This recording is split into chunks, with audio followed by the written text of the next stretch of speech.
Hindi naging madali ang buhay ng mag-inang labandera na sina Rowena at Delia sa kamay ng kamag-anak nila na sina Margarita at Celestina. Ang karanasan na yon ang naging dahilan upang mabuo ang galit sa puso ni Rowena. Ngunit mula sa isang mahirap na buhay, nakamit ni na Rowena ang marangyang pamumuhay na dati ay pangarap lamang niya. Pero nanatili ang sakit ng nakaraan kay Rowena na dulot ng pang-aping naranasan nila sa kamay ni na Margarita at Celestina. Hanggang sa dumating ang pagkakataon kay Rowena upang siya ay makapaghiganti. Ngunit sa kabila ng lahat ng yun, ay hindi siya lubusang naging masaya. Mapagtatanto kaya ni Rowena na ang tunay na kaligayahan ay hindi nakasalalay sa paghihiganti kundi sa pagpapatawad? Tunghayan natin ang kwento ng mag-inang Rowena at Delia at ating saksihan kung paano nila kakaharapin ang hirap ng kanilang buhay, kung gaano sila magiging matatag at kung paano sila makakaahon. Matamang pinagmasda ng 25 anyos na si Rowena ang kabuuan ng malaking bahay na kinaroroonan nila ng kanyang ina na si Delia. Nakaupo sila sa malambot na sofa. Ang bahay na yon ay pagmamay-ari ng pinsan ni Delia na si Margarita na nakapangasawa ng mayamang foreigner. Meron itong nag-iisang anak na ang pangalan ay Celestina. Sa pagkakaalam ni Rowena ay matagal nang patay ang foreigner na asawa ni Margarita. Grabe, Nay. Sobrang laki pala ng bahay ng pinsan nyo. Parang mansyon na to eh. Buong paghangang bulong ni Rowena. Agad na napatayo si na Rowena nang makita nila si Margarita at Celestina na pababa sa malaking hagdan. Nakataas ang noo ng mga ito na humarap sa kanila. Pinsan, kumusta ka na? Nakangiting tanong ni Delia kay Margarita. Pwede ba, Delia? Huwag mo akong tinatawag na pinsan. Nandito kayo ng anak mo para maging labandera namin. Madam Margarita ang itatawag niyo sa akin. Nagkakaintindihan ba tayo? Mataray na wika ni Margarita. Pasensya na, Madam Margarita. Nakayukong wika ni Delia. Mami, sila ba talaga ang kukunin mong bago nating labandera? Hindi ba pwedeng kumuha ng mas presentabling tao? Tingnan mo ang mga suot nilang damit oh, parang basahan. Nakairap na sambit ni Celestina. Huwag ka magsalita ng ganyan, Celestina. Kahit papano, pamilya pa rin natin sila. Sabi ni Margarita. Pamilya? Ew! Parang hindi natin sila kadugo. Ang layo ng itsura natin sa kanila. Saka ang cheap ng mga suot nila. Kadiri talaga. Patuloy na pagtataray ni Celestina. Naikuyom ng mariin ni Rowena ang kanyang mga kamay. Nais niyang sagutin si Celestina na kaya lang naman nag-iba ang itsura nito ay dahil foreigner ang tatay nito.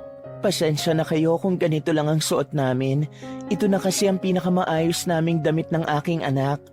Sabi ni Delia habang pilit nang umiti. Humugot ng malalim na buntong hininga si Margarita. Ang trabaho nyo rito ay hindi madali. Maglalaba kayo ng lahat ng damit sa bahay na ito, pati na mga kurtina at bedsheet. Dapat laging malinis sa mga yon. At hindi porke labandera kayo rito ay paglalaba lang ang gagawin nyo. Tutulong din kayo sa iba pang gawain dito sa bahay. Naiintindihan nyo ba? Tura ni Margarita. Naiintindihan namin, Madam. Sagot ni Delia. At isa pa, hindi ko gustong makita kayong tumatambay sa mga lugar na hindi nyo kailangang puntahan. Lalong-lalo na dito sa sala. Ang mga bisita namin ay hindi sanay makakita ng... Paano ko ba sasabihin? Mga mukhang busabos na taong tulad nyo. Ayoko rin na ipapaalam nyo sa ibang tao na magkakamag-anak tayo. Dugtong ni Margarita. Nagtama ang tingin ni Rowena at ni Celestina. Tinaasan lang ng kilay ni Celestina si Rowena. Hindi makapaniwala si Rowena nang hindi pa man nagsisimula ang pagtatrabaho nila ay nakita na agad nila kung gaano kasama ang ugali ng mag-ina. Tunay ngang may mga tao na basta nakaangat ay hindi na marunong itapak ang mga paa sa lupa. Kung hindi lang nailit ng bangko ang lupa nila sa probinsya, malamang ay hindi sila magtatrabaho sa bahay ni na Margarita. Mas pipiliin pa nila ang simpleng buhay sa probinsya. Kaya lang, wala na talaga silang mapupuntahan kaya napilitan silang makipagsapalaran sa syudad. Dalhin nyo na ang mga gamit nyo sa kwarto sa likod ng kusina. Utos ni Margarita. Tapos magsimula na kayo ha. Marami na kaming labahin ng mga damit. Ang gusto ko ay i-handwash nyo yung maninipis naming mga damit at ingatan nyo kasi mamahalin lahat ng yon. Dugtong pa ni Margarita. Naglakad sina Rowena at Delia papunta sa kwartong itinuro sa kanila. Ang silid ay maliit lamang. May 2 maliit na kama at maliit na bintana. May isang electric fan at aparador. Pakiramdam ni Rowena ay hindi bahagi ng bahay na yon ang silid na kinaroroonan nila. Nay, umalis na kaya tayo rito? Nakita niyo naman ang sungit-sungit ng mag-ina na yun. Bulong ni Rowena. Anak, wala na tayong mapupuntahan. Hindi tayo pwedeng bumalik sa probinsya kasi wala na tayong lupa doon. Pero huwag kang mag-alala, hindi habang buhay nandito tayo. Kapag nakapag-ipon tayo, bibili ulit tayo ng lupa sa probinsya kahit maliit lang, para makabalik tayo doon. Sabi ni Delia sabay ngiti. Hay, kailan pa kaya tayo makakaipon ng pambili ng lupa? Hindi naman malaki ang sahod natin dito. Tura ni Rowena. Hayaan mo na, Rowena. Ang importante, meron na tayong bahay na matutuluyan at meron pa tayong trabaho. Sambit ni Delia. Ngunit sa likod ng mga salita na yun ni Delia, ay ramdam ni Rowena na napipilitan lamang ito na magtrabaho sila ron. Alam niyang may bahagi ang kanyang ina ang nasaktan din sa klase ng pakikipag-usap ni na Margarita at Celestina sa kanila kanina. Matapos na maiayos sa mga gamit at damit, ay sinimulan na agad ni na Rowena at Delia ang kanilang trabaho bilang labandera. Nakita ni Rowena ang isang mamahaling washing machine, ngunit dahil ang nais ni Margarita ay labhan nila ang mga damit gamit ang mga kamay nila, ay hindi nila yon ginamit. Nasa dirty kitchen sila ng bahay at doon sila nagkukusot ng mga damit ni na Margarita at Celestina. Bukod sa mga damit ay meron din mga kurtina at ilang punda ng unan ang kailangan nilang labhan. Si Delia ay tahimik na nagkukusot ng kurtina at ang mga kamay nito ay namumula na sa matapang na sabong ginagamit nila. Si Rowena naman ay kasalukuyan nagbabanlaw ng mga punda sa isang batya. Maya-maya, isang matinis na boses ang narinig nila. Ano ba yan? Ang babagal nyo? Sigaw ni Celestina. Nakasuot ito ng puting bestida na halatang mamahalin. Hindi na lang nagsalita sina Rowena at Delia. Patuloy lang sila sa pagkukusot at pagbabanlaw. Pero tila nais talaga ni Celestina ang magmaldita sa araw na yon, kaya lumapit ito at kinuha ang isang pink na kurtina. Ano to? Bakit ganito na ang kulay nito? Kumupas! Hindi nyo iniingatan eh. Palibasa mga wala kayong alam sa mamahaling gamit. My God! Maarting itinirik pa ni Celestina ang mga mata nito. Ganyan naman talaga ang kulay niyan eh. Tura ni Rowena. Hoy, kung makapagsalita ka parang ang tagal mo na rito para malaman na ganyan ang kulay ng kurtina na yan ah. Wala pa nga kayong isang araw dito. Bulyaw ni Celestina. Hindi kami matatapos dito kung bubungangaan mo kami, Celestina. Alam namin ang ginagawa namin. Kahit ngayon lang kami nakahawak ng mamahaling damit, alam namin kung paano ito lalabhan. Sagot ni Rowena sa mahinahong boses. Pero kahit hindi mataas ang boses ni Rowena, ay minasama pa rin yun ni Celestina. Bigla nitong dinampot ang isang balde ng tubig at isinabo yon kay Rowena. Hindi napigilan ni Rowena ang tignan ng masama si Celestina. Huwag kang tititig sa akin ng ganyan, Rowena ha. Baka gusto niyong paalisin ko na kayo rito kahit wala pa kayong isang araw. Duro ni Celestina kay Rowena. Alam ni Rowenang walang magandang maidudulot kung sasagot o lalaban siya kay Celestina. Hindi siya mananalo rito kaya mas pinili niyang manahimik na lang kahit ang totoo ay kanina pa niya ito gustong pagsasampalin at ilublob ang mukha sa tubig na may sabon. Baka sakaling kapag ginawa niya yon, malinisan ang maitim nitong budhi. Unang gabi ni Rowena sa malaking bahay na yon kaya hindi niya magawang makatulog agad. Namamahay siya. Tig-isa man sila ng nanay niya ng higaan ay hindi siya masyado makagalaw dahil sa kipot ng kama. Bumaling siya sa kanyang ina na nakita niyang nakapikit na. Nay, tulog ka na? Tanong ni Rowena.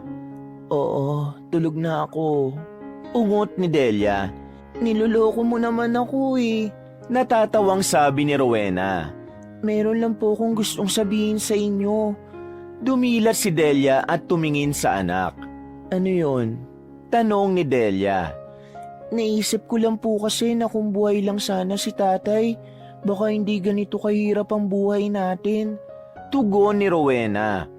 Anong ibig mong sabihin? Tanong ni Delia. Kung buhay po siya, baka hindi natin kailangan magtiis sa mga katulad ni na Margarita at Celestina.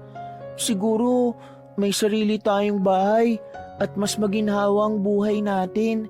Hindi po bang sabi nyo mayaman si tatay? Tila nangangarap na wika ni Rowena. Kung buhay ang tatay mo, Rowena, hindi rin natin siya makakasama. Ani Delia. Bakit naman po? Tanong ni Rowena na may kasamang pagtataka. Matapobre ang mga magulang ng tatay mo. Hindi nila ako tinanggap dahil mahirap lang ako. Ayaw nilang mapunta sa akin ang anak nila. Kaya nung nalaman nilang nagdadalang tao ko, ginawa nilang lahat para paghiwalayan kami. Malungkot na kwento ni Delia.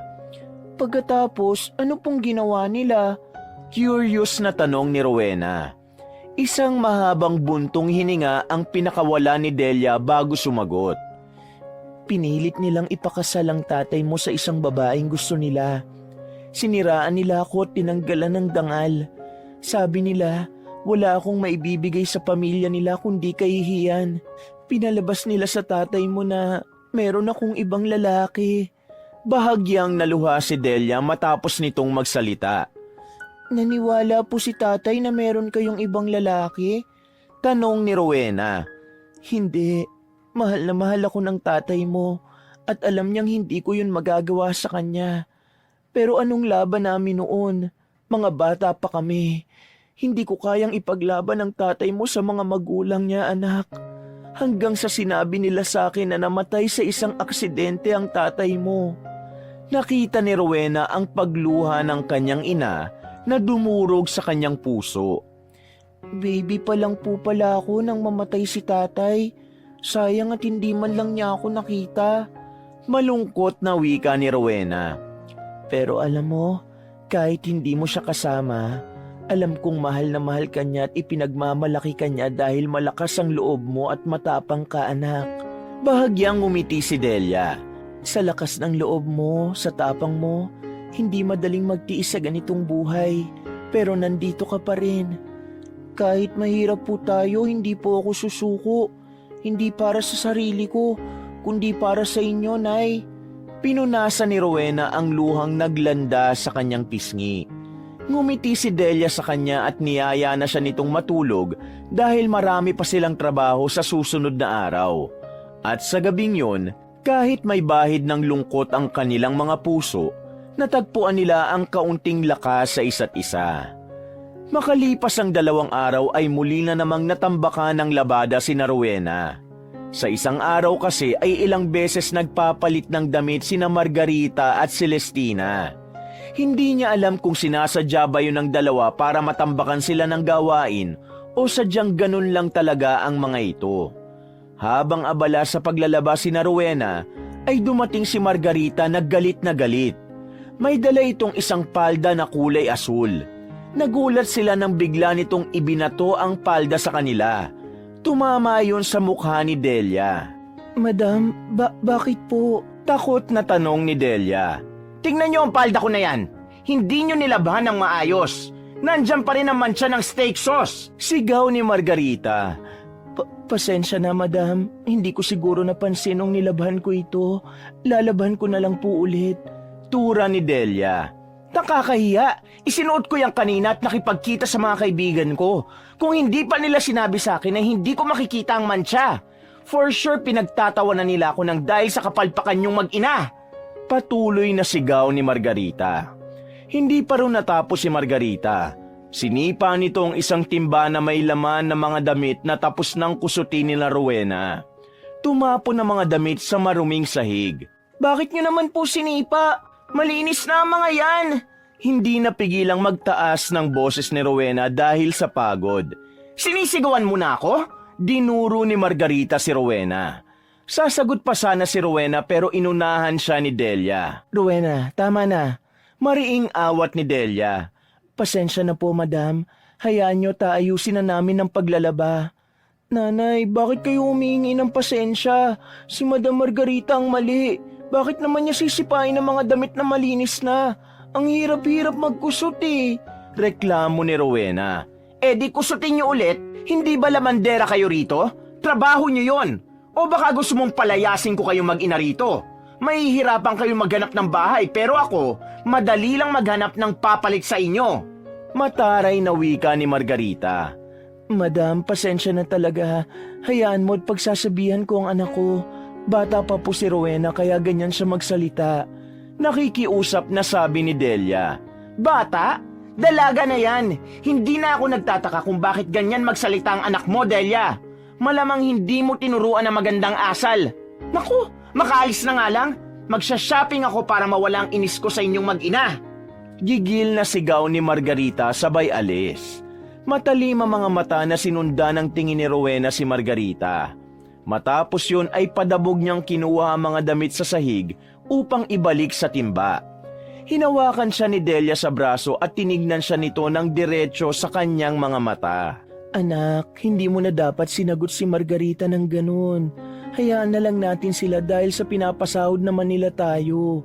Wika ni Delia. Nay, mas lalo nila tayong hindi tatratuhin ng tama kung palagi natin silang hahayaan. Hindi po tama ang ginagawa nila. Maayos po tayong nagtatrabaho at obvious na hinahanapan lang nila tayo ng mali. Paliwanag ni Rowena. Hindi na nagsalita si Delia at niyakap na lang nito si Rowena.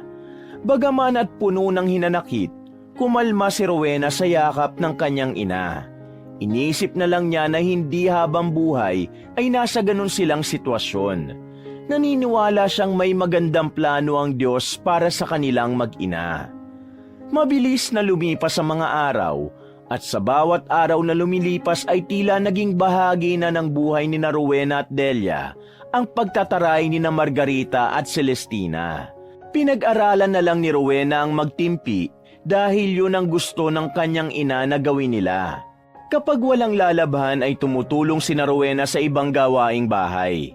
Kaya hindi lang sila naging labandera doon, kundi tila naging all-around maid na rin. Isang umaga, maingat na pinunasan ni Delia ang sahig habang si Rowena naman ay nag-aayos ng kurtina.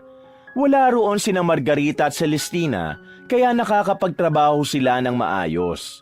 Biglang bumukas ang pintuan at pumasok si Margarita. Kasunod si Celestina na may hawak na bouquet ng bulaklak. Parehong nakasuot ng magagarang damit ang mga ito. Hoy, kayong dalawa, magmadali kayo. Maghanda kayo ng merienda at nandito ang uncle ni Celestina. Utos ni Margarita kay Delia at Rowena. Rowena, itaas mo ng maayos ang kurtina, ano ba yan? Singhal ni Celestina na halatang naghahanap lang ng mali kay Rowena. Maya-maya ay pumasok ang isang matangkad na lalaki. Blandang buhok nito at asul ang mga mata. Unang tingin pa lang ni Rowena sa lalaki ay alam niyang isa yung foreigner. Agad itong nilapitan ni Margarita. Uncle David, welcome to our home! Masiglang bati ni Celestina. Oh, you have a nice home, sabi ni David. Biglang tumingin si Margarita kina Rowena. Rowena, Delia, hindi nyo man lang bababatiin ang bisita namin? Tura nito habang nakataas ang isang kilay. Lumapit sina Delia at Rowena. Kapwa sila na ilang kay David. Tumayo sila sa harap ni David nang nakayuko ng bahagya. Good afternoon, sir. Bati ni Rowena. Ngumiti si David. Good afternoon. And you are? Tanong nito. Rowena. She, Delia, my mother. We made here. Sagot ni Rowena sa paputol-putol na English. Natawa si Celestina na malakas. Ano ba yan, Rowena? Ang tsaka mo mag-English? Nakaka-insulto nitong sabi. Oo nga, nakakahiya. Parang mapipilipit ang dila mo, Rowena. Dagdag pa ni Margarita.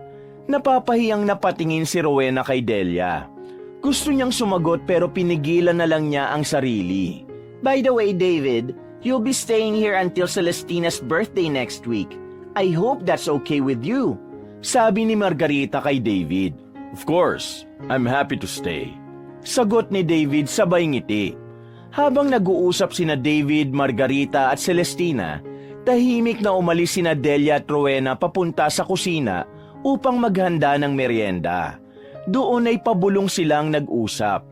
Kung alam ko lang, hindi na lang sana ako sumagot sa tanong ni David. Bulong ni Rowena habang naglalabas ng cake mula sa ref.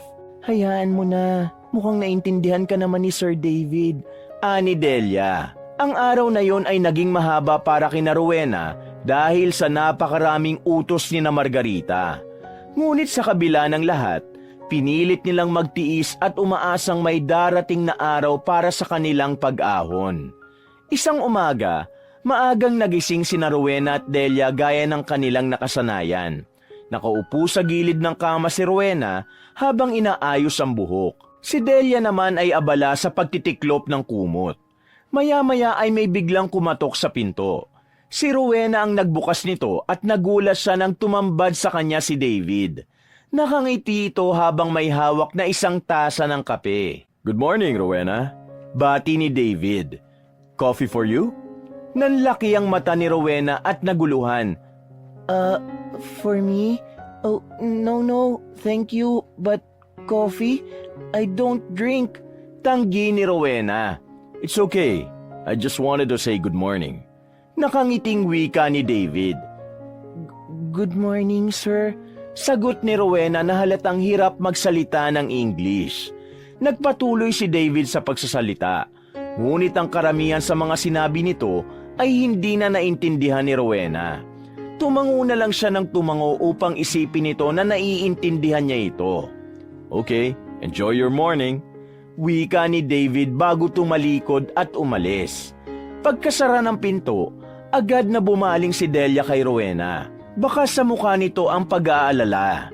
Ano yun? Bakit parang palagi siyang nakikipag-usap sa'yo? Tanong ni Delia habang nagliligpit. Wala naman, Nay. Sagot ni Rowena. Baka ganun lang po talaga siya. Magiliw. Buti nga po, hindi siya kagaya ni na Margarita at Celestina eh. Rowena, umiwas ka na lang kay Sir David ha. Baka kung ano pang isipin ni na Margarita at Celestina. Alam mo naman ang mga ugali ng mga yon. Mariin na sabi ni Delia. Wala naman po akong ginagawang masama ah. Palakaibigan lang talaga si Sir David. Wika ni Rowena. Oo nga, pero hindi nila yun maiintindihan. Ayoko mapagbintangan ka ng kung ano. Sa kanila tayo nakatira. Lahat ng galaw natin ay nakikita nila. Paalala ni Delia na may halong pagkabahala sa boses. Hindi na lang nagsalita si Rowena at napatingin na lang siya sa bintana. Wala naman siyang nakikitang masama sa pakikitungo ni David. Ngunit naiintindihan niya ang pangamba ng kanyang ina. Alam niyang isang maling galaw lang niya ay maaaring magdala na yon ng mas malaking gulo sa kanilang buhay. Sa buong araw ay halos si Rowena lamang ang kinakausap ni David. May mga tanong ang banyagang lalaki kay Rowena na sa tingin niya ay walang kwenta pero sinasagot na lamang niya yon para hindi siya magmukhang bastos sa bisita ng kanilang mga amo. Isang umaga, habang abala si Rowena sa pagwawali sa veranda, ay biglang lumapit si Celestina.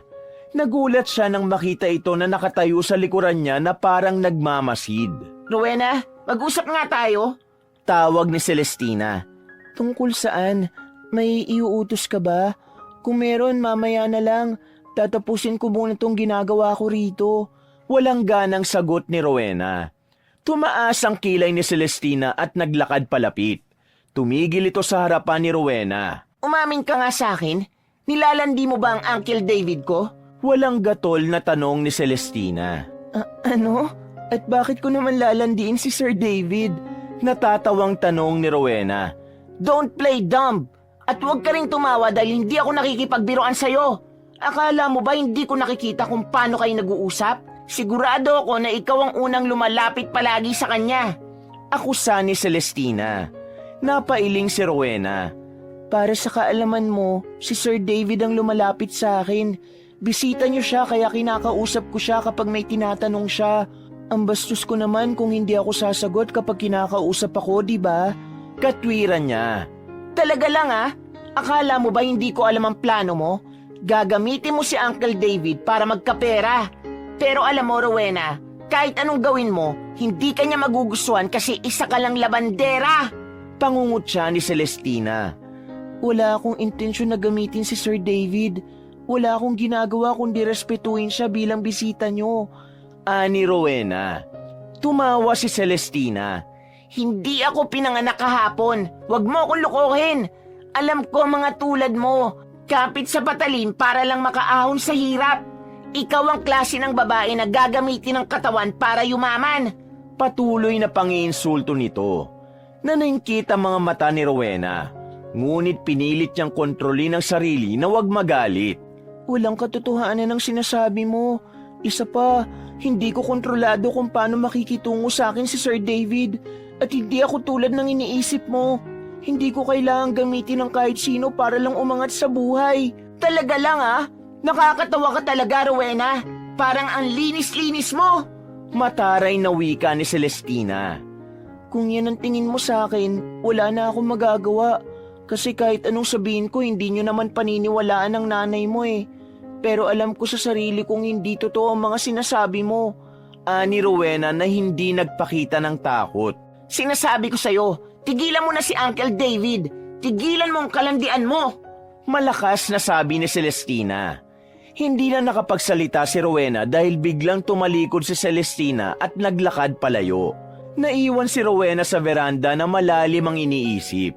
Alam niyang wala siyang ginagawang masama, ngunit hindi niya maiwasang makaramdam ng sakit sa mga maling akusasyong ibinato sa kanya ni Celestina. Napabuntong hininga na lang si Rowena at muling kinuha ang walis. Sa kabila ng galit at sama ng loob, pinilit niyang manatiling kalmado. Para kay Rowena, ang pagpapakumbaba ang tanging sandata niya sa gitna ng pang-aaping yon ni na Margarita at Celestina. Isang umaga, abala sina Delia at Rowena sa pag-aayos ng mga nilabhang damit sa laundry area. Pareho silang tahimik at parehong nakafocus sa kanilang ginagawa nang biglang pumasok si Margarita. Delia, mag-grocery ka nga. Ubus na ang mga prutas at iba pang kailangan sa kusina. Gumawa na ako ng listahan. Bilhin mo lahat yon ha? Nasa ibabaw ng dining table yung listahan. Opo, madam. Ngayon na po ba? Tanong ni Delia. Ngayon na, syempre. At bilisan mo. Baka naman matagalan ka pa. Ani Margarita. At ikaw naman, Rowena, ikaw na munang tumapos sa pag-aayos ng mga damit. Huwag kang tatamad-tamad. Opo. Maikling sagot ni Rowena. Nagmamadaling umalis si Delia. Bit-bit ang listahan ng mga bibilhin. Naiwan si Rowena sa laundry area at mabilis na tinapos ang pag-aayos at pagtiklop sa mga damit. Nang matapos na siya, ay kinuha niya ang mga damit ni David upang dalhin ang mga yon sa silid nito sa itaas. Pagdating niya sa pinto ng silid ni David ay kumatok siya ng marahan. Sir David, your clothes is here.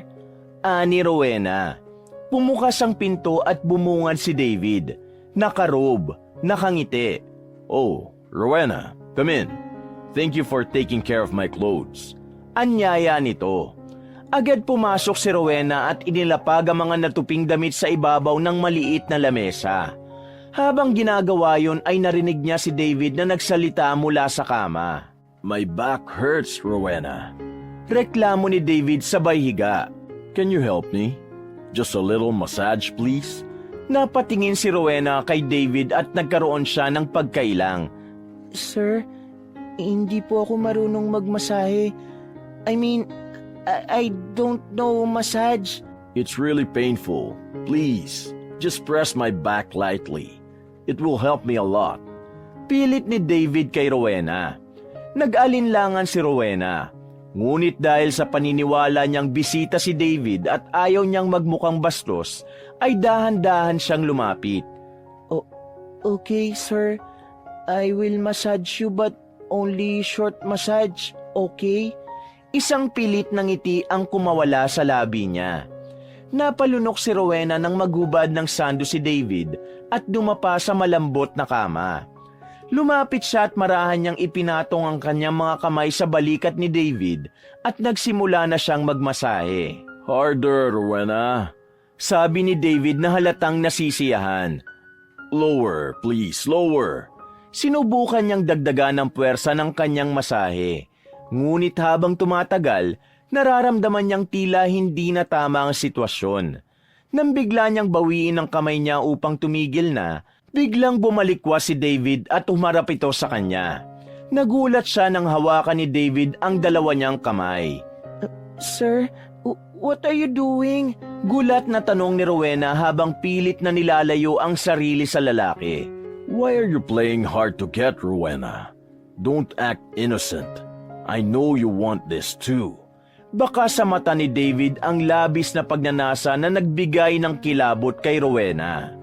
Alam ni Rowena na kailangan na niyang makalabas sa silid na yon bago pa may mangyaring hindi maganda. Come on, Rowena. Tell me. You want me too, right? Paanas na wika ni David. Hindi po totoo yan. Sigaw ni Rowena at nagsimula na siyang magpumiglas. You're just a maid. Don't pretend you're better than that. I can give you money if you want. Just give me your body. Sabi pa ni David. Sa galit at takot, nag-ipon ng lakas si Rowena at buong puwersang sinipa si David sa pagkalalaki nito. Napangiwi sa sakit si David na naging dahilan upang mabitawan siya nito. Agad na tumakbo palabas ng kwarto si Rowena. Nanginginig siya at halos hindi makahinga sa nerbiyos. Pagbaba niya sa hagdan, hindi na niya napigilan ang kanyang mga luha. Hindi siya makapaniwala na ang isang taong inakala niyang mabait at marespeto ay kayang gumawa ng ganong kababuyan. Dumiretso si Rowena sa banyo at doon niya inilabas ang hagulgol na kanina pa niya pinipigilan.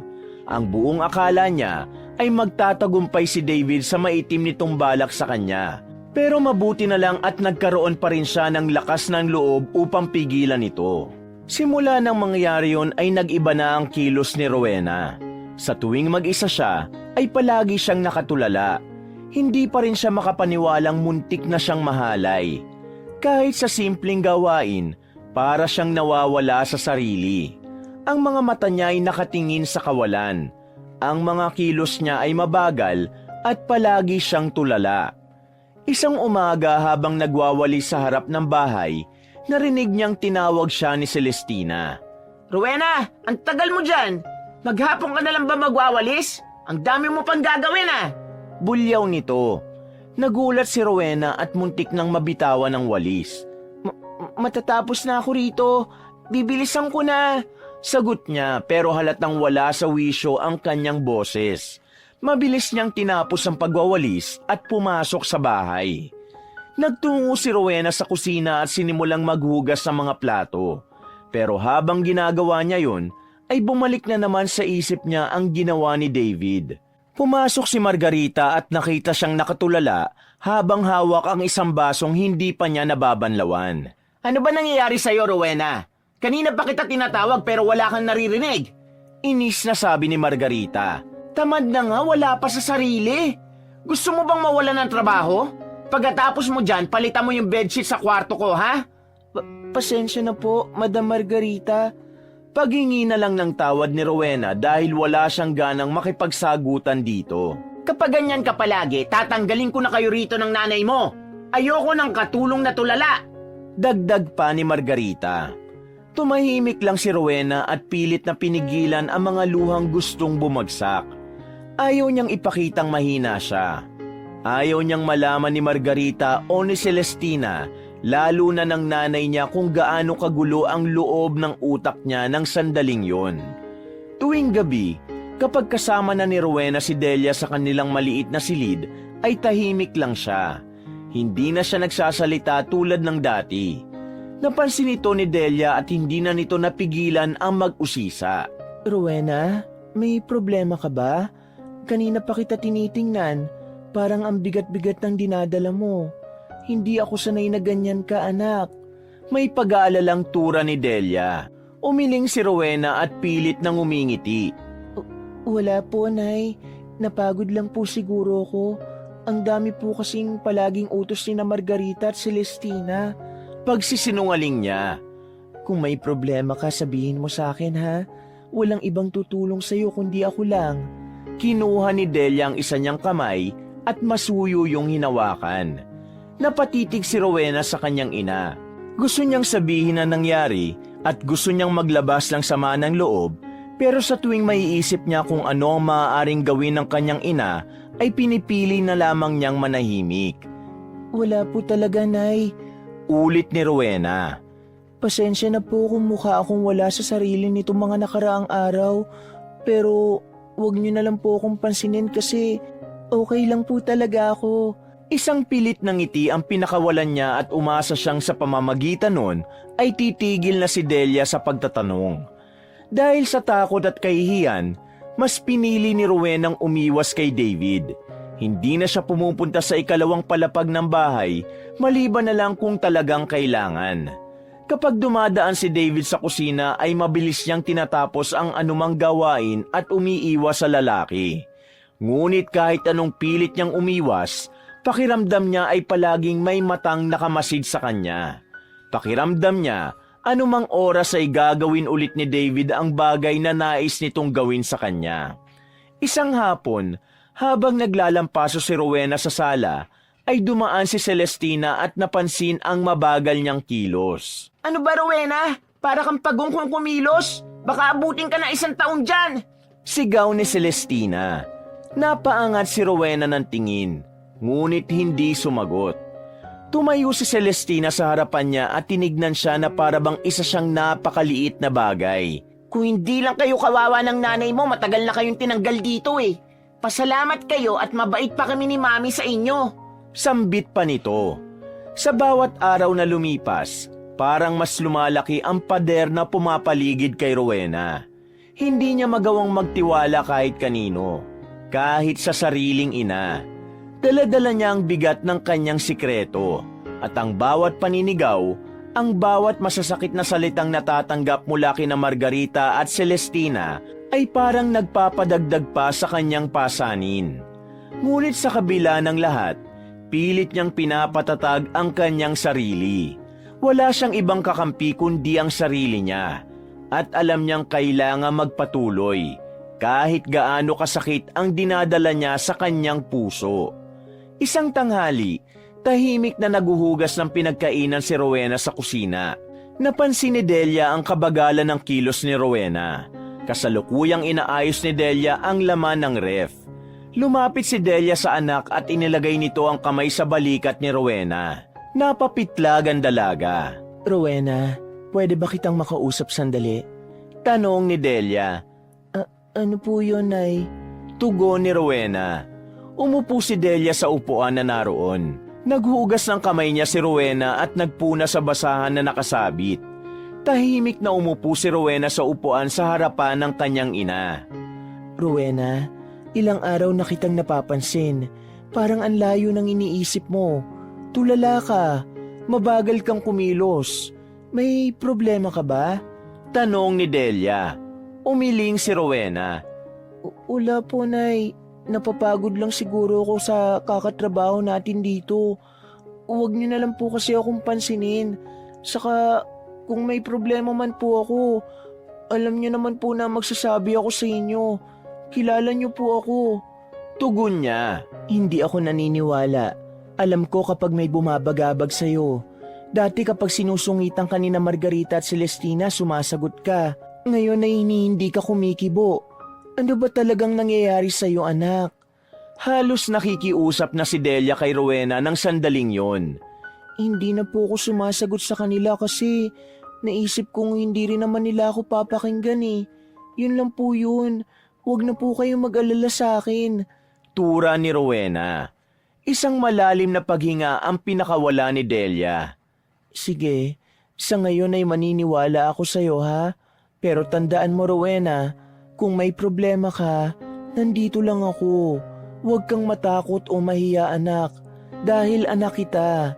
At kahit anong mangyari, magkakampi tayong dalawa. Ani Delia sabay ngiti. Salamat po, Nay. Pero wala po talaga akong problema. Ngumiti na rin si Rowena. Matagal pang tinignan ni Delia ang anak at tila naghihintay ito na magsalita pa siya, ngunit hindi na umimik si Rowena. Sa huli, tumayo na lang si Delia at nagpatuloy sa ginagawa. Habang bumabalik si Rowena sa harap ng lababo, ay isang buntong hininga ang kanyang pinakawalan.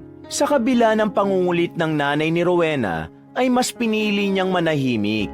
Ayaw niyang magdulot ng dagdag na problema sa kanilang buhay. Ang bigat ng kanyang sikreto ay tila isang kadena sa kanyang puso. Ngunit alam niyang kailangan magpatuloy para sa kanyang ina at para sa kanilang buhay. Wala nang ibang nais si Rowena kundi ang umalis na si David sa bahay ni na Margarita. Naniniwala siya na kung sakaling hindi na niya makikita ang lalaki, ay mawawala na ang trauma na ibinigay nito sa kanya. Ngunit hindi pa palayo ng sukdulan ng kasamaan ni David dahil meron pala itong plano na gumanti kay Rowena. Isang umaga, habang abala sa paglalabas sina Rowena at Delia, ay narinig nila ang malakas na boses ni David mula sa itaas. May pagtatakang nagkatinginan ang mag-ina. Anong nangyayari kay Sir David? Bakit parang galit siya? Nagtatakang tanong ni Delia. Hindi ko rin po alam. Hayaan na lang po natin. Huwag na lang po tayong makialam. Pagbabaliwala ni Rowena. Ngunit makalipas ang ilang sandali ay dumating si Margarita. Kahit wala pa itong sinasabi, ay may kaba na agad na naramdaman si Rowena. Sanay na siya na kapag nandoon ito o si Celestina, ay may hindi magandang mangyayari. Kayo mag-ina, tumigil muna kayo sa paglalaba. Sumunod kayo sa akin sa sala. Ani Margarita. Bakit po, madam? Tanong ni Delia. Basta sumunod na lang kayo sa sala at huwag na kayo magtanong. Bilisan nyo! Umira pa si Margarita bago ito umalis. Nagkatinginang muli sina Rowena at Delia ngunit walang nagsalita sa kanila. Naghugas sila ng kanilang mga kamay at tinuyuyon. Huminga muna ng malalim si Rowena bago sila naglakad patungo sa sala. Doon ay nakita nila ang ibang kasambahay. Naroon din sina Margarita, Celestina at si David na namumula ang mukha na parang galit na galit ito. Rowena, Delia, pumasok ba kayo sa kwarto ni David ngayong araw? Tanong ni Margarita. Pumasok po ako, madam. Ako ang kumuha ng maruruming damit ni Sir David. Tugon ni Delia. May kinuha ka ba sa mga gamit niya? Diretsyong tanong ni Margarita. Wala po, madam. Wala po akong kinuha. Bakit po ba? Kinakabahang sagot ni Delia. Naglakad si Margarita papunta sa harapan ni Rowena at tinignan sila nito na para bang isa itong investigador at si Rowena ay mga suspect sa isang krimen. Nawawala ang mamahaling relo ni David.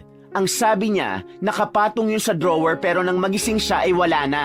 Hinalughog na namin ang gamit ng ibang katulong at mga gamit nyo na lang na mag-inang hindi pa namin nahahalughog. Sambit ni Margarita. Halugugin niyo na po ang mga gamit namin ngayon. Wala po kaming kinukuha ng nanay ko. Hindi po kami magnanakaw. Matapang na wika ni Rowena. Malalaman natin ngayon kung nagsasabi ka ng totoo, Rowena. May pangahamon na wika ni Margarita. Nagpatiuna si Margarita sa pagpunta sa kwarto ni Rowena. Nakasunod sina Celestina at David dito. Nang dumaan si David sa harapan ni Rowena, ay isang matipid na ngisi ang kumawala sa labi nito na nagbigay ng kaba kay Rowena. Naghawak ng kamay sina Rowena at Delia. Kahit sigurado si Rowena na hindi sila ang nagnakaw sa mamahaling relo ni David, ay hindi niya maiwasang makaramdam na parang may mali. Ilang minutong nanatili sina Margarita sa silid ni Rowena. Maya-maya ay lumabas na ang mga ito at nanlaki ang mga mata ni Rowena nang makita na may dalang relo si Margarita na kulay ginto. Nang makalapit si Margarita sa kanila, ay isang malakas na sampal ang pinadapo nito sa pisngi ni Rowena. Natulala si Rowena at hindi niya alam kung ano ang magiging reaksyon niya.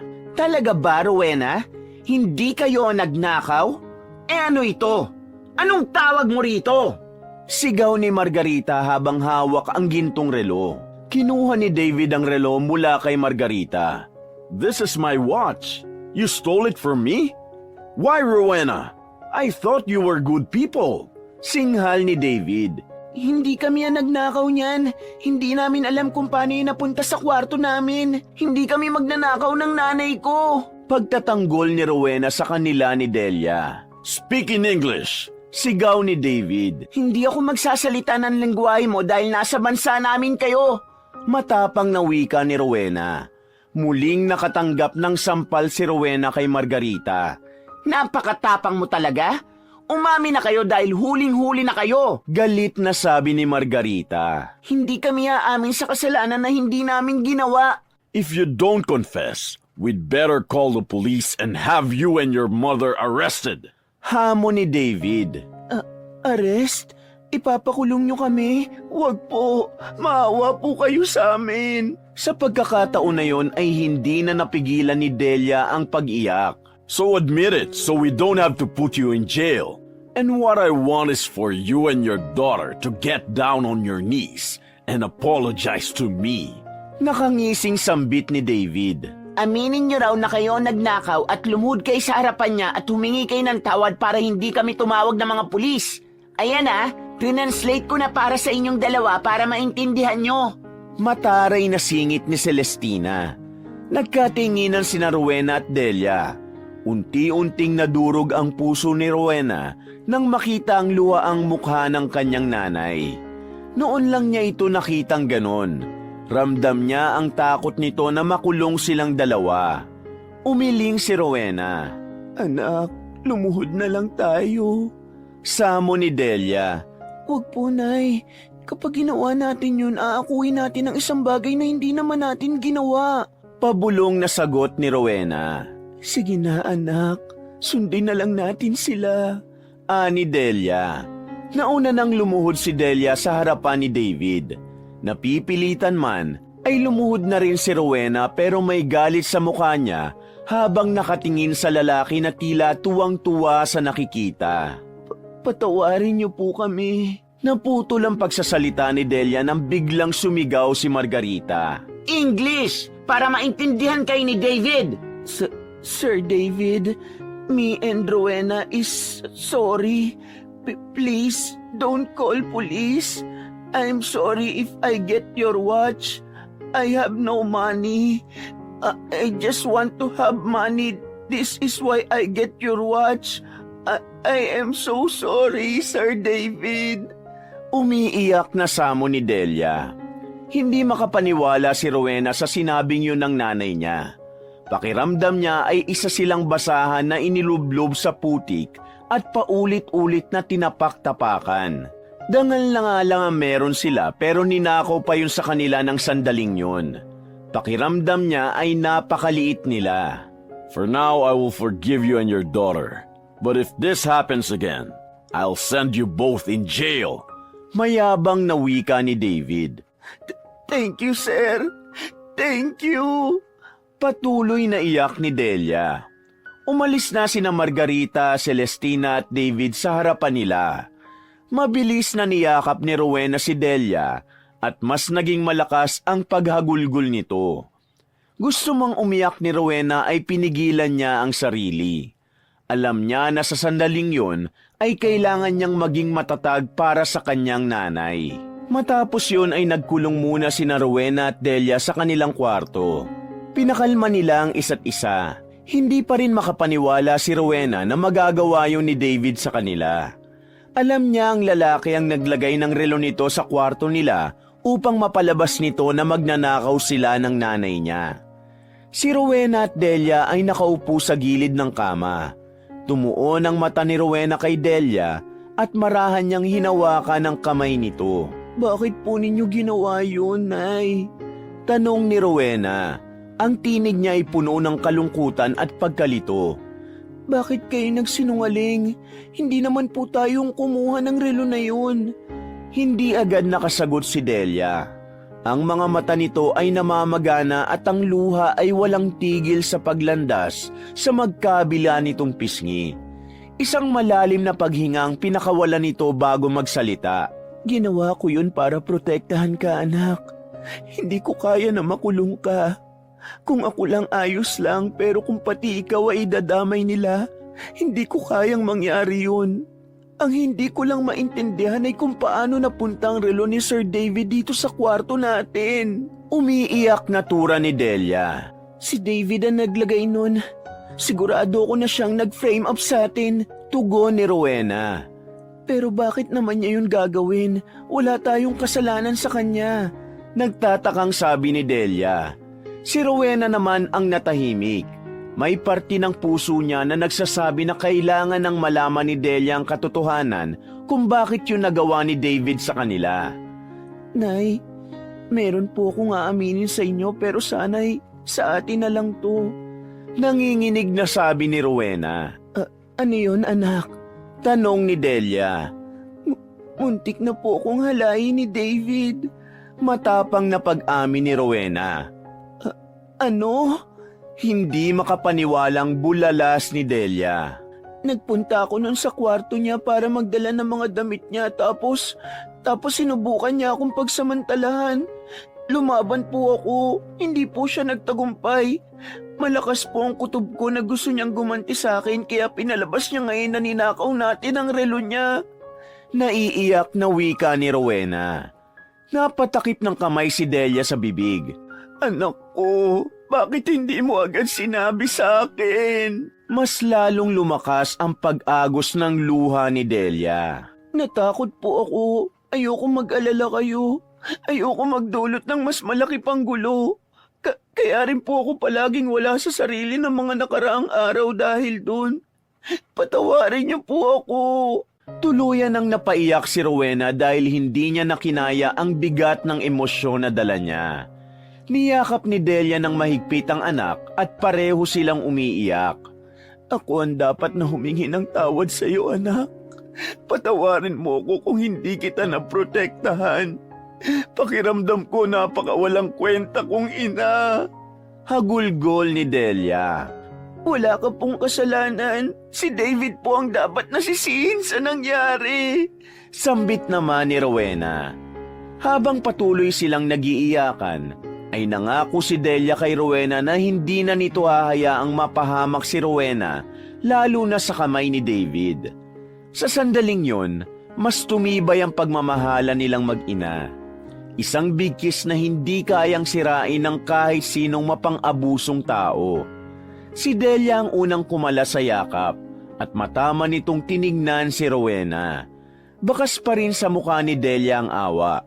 Mahigpit nitong hinawakan ang mga kamay ni Rowena. Pero Rowena, napag-isip-isip ko, hindi natin ito pwedeng sabihin kahit kanino. Sambit ni Delia. Kahit po kay Margarita o kay Celestina? Tanong ni Rowena sa mahinang tinig. Lalo na sa kanila, Rowena. Kilala mo sila. Hindi sila maniniwala sa atin kahit kamag-anak pa natin sila. Malamang na ipagtanggol o kampihan nila si David at tayo pa ang lalabas na masama. Hindi natin kayang lumaban sa kanila, anak. Napakalaki ng posibilidad na tayo pa ang matalo sa huli. Paliwanag ni Delia. Pero Nay, hindi po ba mali yun? Bakit kailangan nating manahimik? Bakit kailangan nating magtiis? Tanong ni Rowena. Alam ko na mali itong desisyon ko dahil parang hinayaan ko na lang na maging malaya ang taong sumalbahi sa'yo. Pero minsan, mas kailangan nating piliin ang laban na kaya nating ipanalo. Ayokong mas mapahamak ka pa. Ayokong masaktan ka ulit. Kaya gagawin natin ang lahat para hindi na yun magawa ulit ni David sa'yo. Wika ni Delia. Hindi sumagot si Rowena. Ngunit isang malalim na buntong hininga ang kumawala sa kanya. Muli niyang niyakap si Delia ng mahigpit at puno ng emosyon. Mula noon, naging mas maingat si Delia at Rowena. Sa tuwing nasa paligid si David, palaging nasa tabi ni Rowena ang kanyang ina. Kapag sinusubukang kausapin ni David si Rowena, ay biglang papagitna si Delia at magpapalusot ng kung anumang dahilan para ilayo ang anak. Sa kabila ng kanilang pag-iwas, patuloy pa rin ang mga pasaring ni na Margarita at Celestina. Kapag nakikitang lumalayo si Rowena kay David, hindi na lang pinansin ni Rowena ang mga ito. Ngunit halata sa kanyang mukha ang pagpipigil ng galit. Mabuti na lang at palaging naroon si Delia para pakalmahin siya. Habang tumatagal, unti-unting natutunan ni Rowena na magtimpi. Ngunit sa bawat pag-iwas nila kay David at sa bawat pangungutya ni na Margarita at Celestina, lalong lumalaki ang galit na naiipon sa dibdib ni Rowena. Isang umaga, abala si Rowena sa paglalaba sa dirty kitchen. Siya lang mag-isa dahil si Delia ay inuutusan ni Margarita na magtungo sa grocery para mamili. Mula sa likuran ay narinig niya ang yabag ng sapatos. Nang lumingon siya ay nakita niya si Celestina. Hello, magnanakaw. Simula ni Celestina habang ang boses ay puno ng panunukso. Akala mo ba nakalimutan ko ng ginawa mo at ng nanay mo? Siguro naman, Rowena, hindi ka na magtatangkang kumuha ng kahit ano dito, no? Hindi mo naman siguro gustong makulong kayo ng nanay mo. Huminto si Rowena sa paglalaba, ngunit hindi siya lumingon. Pilit niyang pinipigil ang pagtaas ng kanyang emosyon. Hindi kami magnanakaw. Mahina ngunit mariin na sagot niya. Hindi magnanakaw? Di ba umamin na kayo? Grabe, kayo talagang mahihirap, oportunista kayo. Nakita mo lang na mabait si Uncle David, ninakawan nyo na? Nakakahiya kayo? Patuloy na pagtataray ni Celestina. Nanatiling tahimik si Rowena, ngunit ang kanyang mga kamay ay mahigpit na nakakapit sa damit na nilalabhan. Ramdam niya ang pagtulak ng galit sa kanyang dibdib, ngunit pilit niyang nilalabanan yon. Oh, bakit parang tahimik ka ngayon? Wala ka bang sasabihin? Hindi ako sanay na ganyan ka, Rowena. Di ba matapang ka? Alam mo, kung ako ang nasa kalagayan mo, hindi na ako magpapakita sa mga tao. Sa bagay, makapal naman ang mukha mo eh. Tapos yung nanay mo, bait-baitan pero ubod pala ng katinang kamay. Tura ni Celestina sabay tawa ng malakas. Biglang humarap si Rowena. Galit na galit ang kanyang mga mata. Tama na, Miss Celestina. Wala kaming ginawang masama sa inyo. Tigilan nyo na ang pangungutya sa amin. Sabi niya sa nanginginig na boses. At kung hindi kita tigilan, anong gagawin mo? Sasampalin mo ko? Sige nga, subukan mo. Kapag ginawa mo yan, sisiguruhin ko mapapalayas kayo rito ng nanay mo. Hamon ni Celestina. Hindi ko gagawin ang gusto mo, Miss Celestina. Hindi kita sasampalin o sasaktan. Pero tandaan mo ito. Darating ang araw na pagsisisihan mo ang lahat ng ginagawa mo sa amin. Darating din ang karma nyo ng nanay mo. Mariing sambit ni Rowena. Karma? Rowena, huwag kang mangarap. Tingnan mo nga kung sino ang kinakarma ngayon. Hindi ba kayo ng nanay mo? Hanggang dyan lang ang kaya nyong abutin. Hampas lupa lang kasi kayo. Pasigaw ng wika ni Celestina. Tumalikod si Rowena at pilit na pinigilan ng luha na gustong kumawala sa kanyang mga mata. Tahimik siyang bumalik sa kanyang paglalaba. Hindi nagtagal ay umalis na si Celestina habang tumatawa na akala mo ay isang demonyo. Isang araw na lang at kaarawan na ni Celestina kaya naman mas lalong naging abala ang mga kasambahay kasama na sina Rowena at Delia. Maaga pa lang ay abala na ang mag-ina sa paglilinis ng bawat sulok ng bahay. Sa sala, si Margarita ay nakaupo at abala sa pag-aayos ng listahan ng mga bisitang iimbitahin habang si Celestina naman ay panay ang litanya sa kung ano ang mangyayari sa birthday party nito. Hindi mapigilang mainggit ni Rowena kay Celestina dahil buong buhay niya ay hindi siya nakaranas ng ganung paghahanda sa kaarawan niya. Wala pa man, nakikita niya na magiging enggrande ang birthday party ni Celestina. Hapon nang utusan ni Margarita si Delia na magtungo sa mall. May mga pinabili si Delia na mga kung ano-anong kailangan para sa kaarawan ni Celestina. Gabi na nang makauwi si Delia at agad itong dumiretso sa kwarto nila Rowena. Nagulat si Rowena nang makita ang dalang paper bag ni Delia. Ano yung dala mo, Nay? Tanong ni Rowena. Nak, tignan mo ito at sabihin mo kung maganda. Wika ni Delia. Inilabas nito mula sa paper bag ang isang simpleng bestida na kulay lavender. Mura ang tela ngunit maganda ang tahi. At bagamat hindi marangya ay may maayos itong disenyo. Maganda naman po. Nanay, regalo mo ba yan kay Celestina? Tanong ni Rowena. Oo, anak. Bibilan ko sana ng mas maganda pero yan lang ang kaya ng pera ko. Naubos ko nga ang isang buwan na sahod ko eh. Natin. Sagot ni Delia sabay ngiti. Hindi ka na dapat nag-abala sa babaeng yun, Nay. Ang sama-sama na nga ng ugali nila sa atin eh. Tapos bibigyan mo pa ng regalo. Hindi niyo po ba naisip na baka pagtawanan lang nila tayo kapag nakita nila yan? Naiiling na wika ni Rowena. Huminga ng malalim si Delia bago nagsalita. Malay mo naman matuwa sila. Sabihin nila na nag-abala tayo kahit wala tayong pera. Saka minsan lang naman ito, anak. Walang masamang magbigay ng regalo paminsan-minsan. Wika ni Delia. Pero kilala ko si Celestina. Hindi niya yan magugustuhan. Hindi siya nagsusuot ng ganitong klaseng damit. Hindi ba't puro branded ang gusto niya? Tura ni Rowena. Alam ko, Rowena. Pero hindi ito tungkol sa kung ano magugustuhan niya. Ito'y tungkol sa kung anong kaya nating ibigay. Ani Delia. Napabuntong hininga si Rowena at muling tiningnan ang bestida. Sa kabila ng lahat, ramdam niya ang sinseridad ng kanyang ina sa pag-aabala na regaluhan si Celestina. Ngunit sa kanyang puso, alam niyang malabong ma-appreciate yun ni Celestina. Lalo pat alam niya kung gaano yun kaarte. Habang inilalagay ni Delia ang bestida sa isang kahon upang maayos yung mabalot, ay tahimik nang nanalangin si Rowena na sana'y hindi mauwi sa wala ang effort ng kanyang nanay. Dumating na ang araw ng engrandeng kaarawan ni Celestina.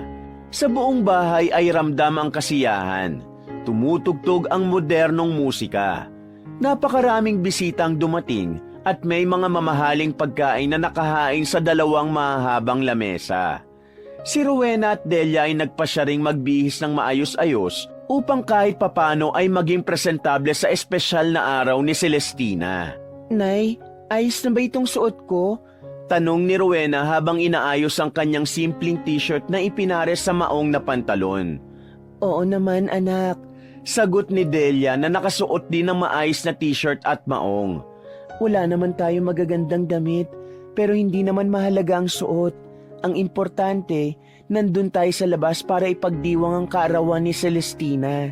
Sabay silang lumabas ng kwarto at naglakad patungo sa sala, kung saan nakita nila sa labas ang engrandeng dekorasyon at ang mga bisita na nakagown at tuksido. Hindi pa sila nakakalayo nang mapansin sila ni na Margarita at Celestina na noon ay papasok sa bahay. Hoy, saan kayo pupunta? Tanong ni Margarita. Iritable ang tono ng boses nito. Kaarawan ngayon ni Celestina, kaya naisip namin na magbihis ng maayos. Sagot ni Delia sabay ngiti. Napangiti si Celestina kina Rowena at Delia. Bigla itong tumawa ng malakas. Maayos na damit na yan para sa inyo? Saka magpapakita talaga kayo sa mga bisita ko na ganyan ang suot nyo? Hindi ba kayo nahihiya? Ang theme ng party ko ay ball gown at hindi naman fiesta sa palengke. Patuloy na tawa ni Celestina. Hay nako Celestina, tama ka. Dagdag ni Margarita.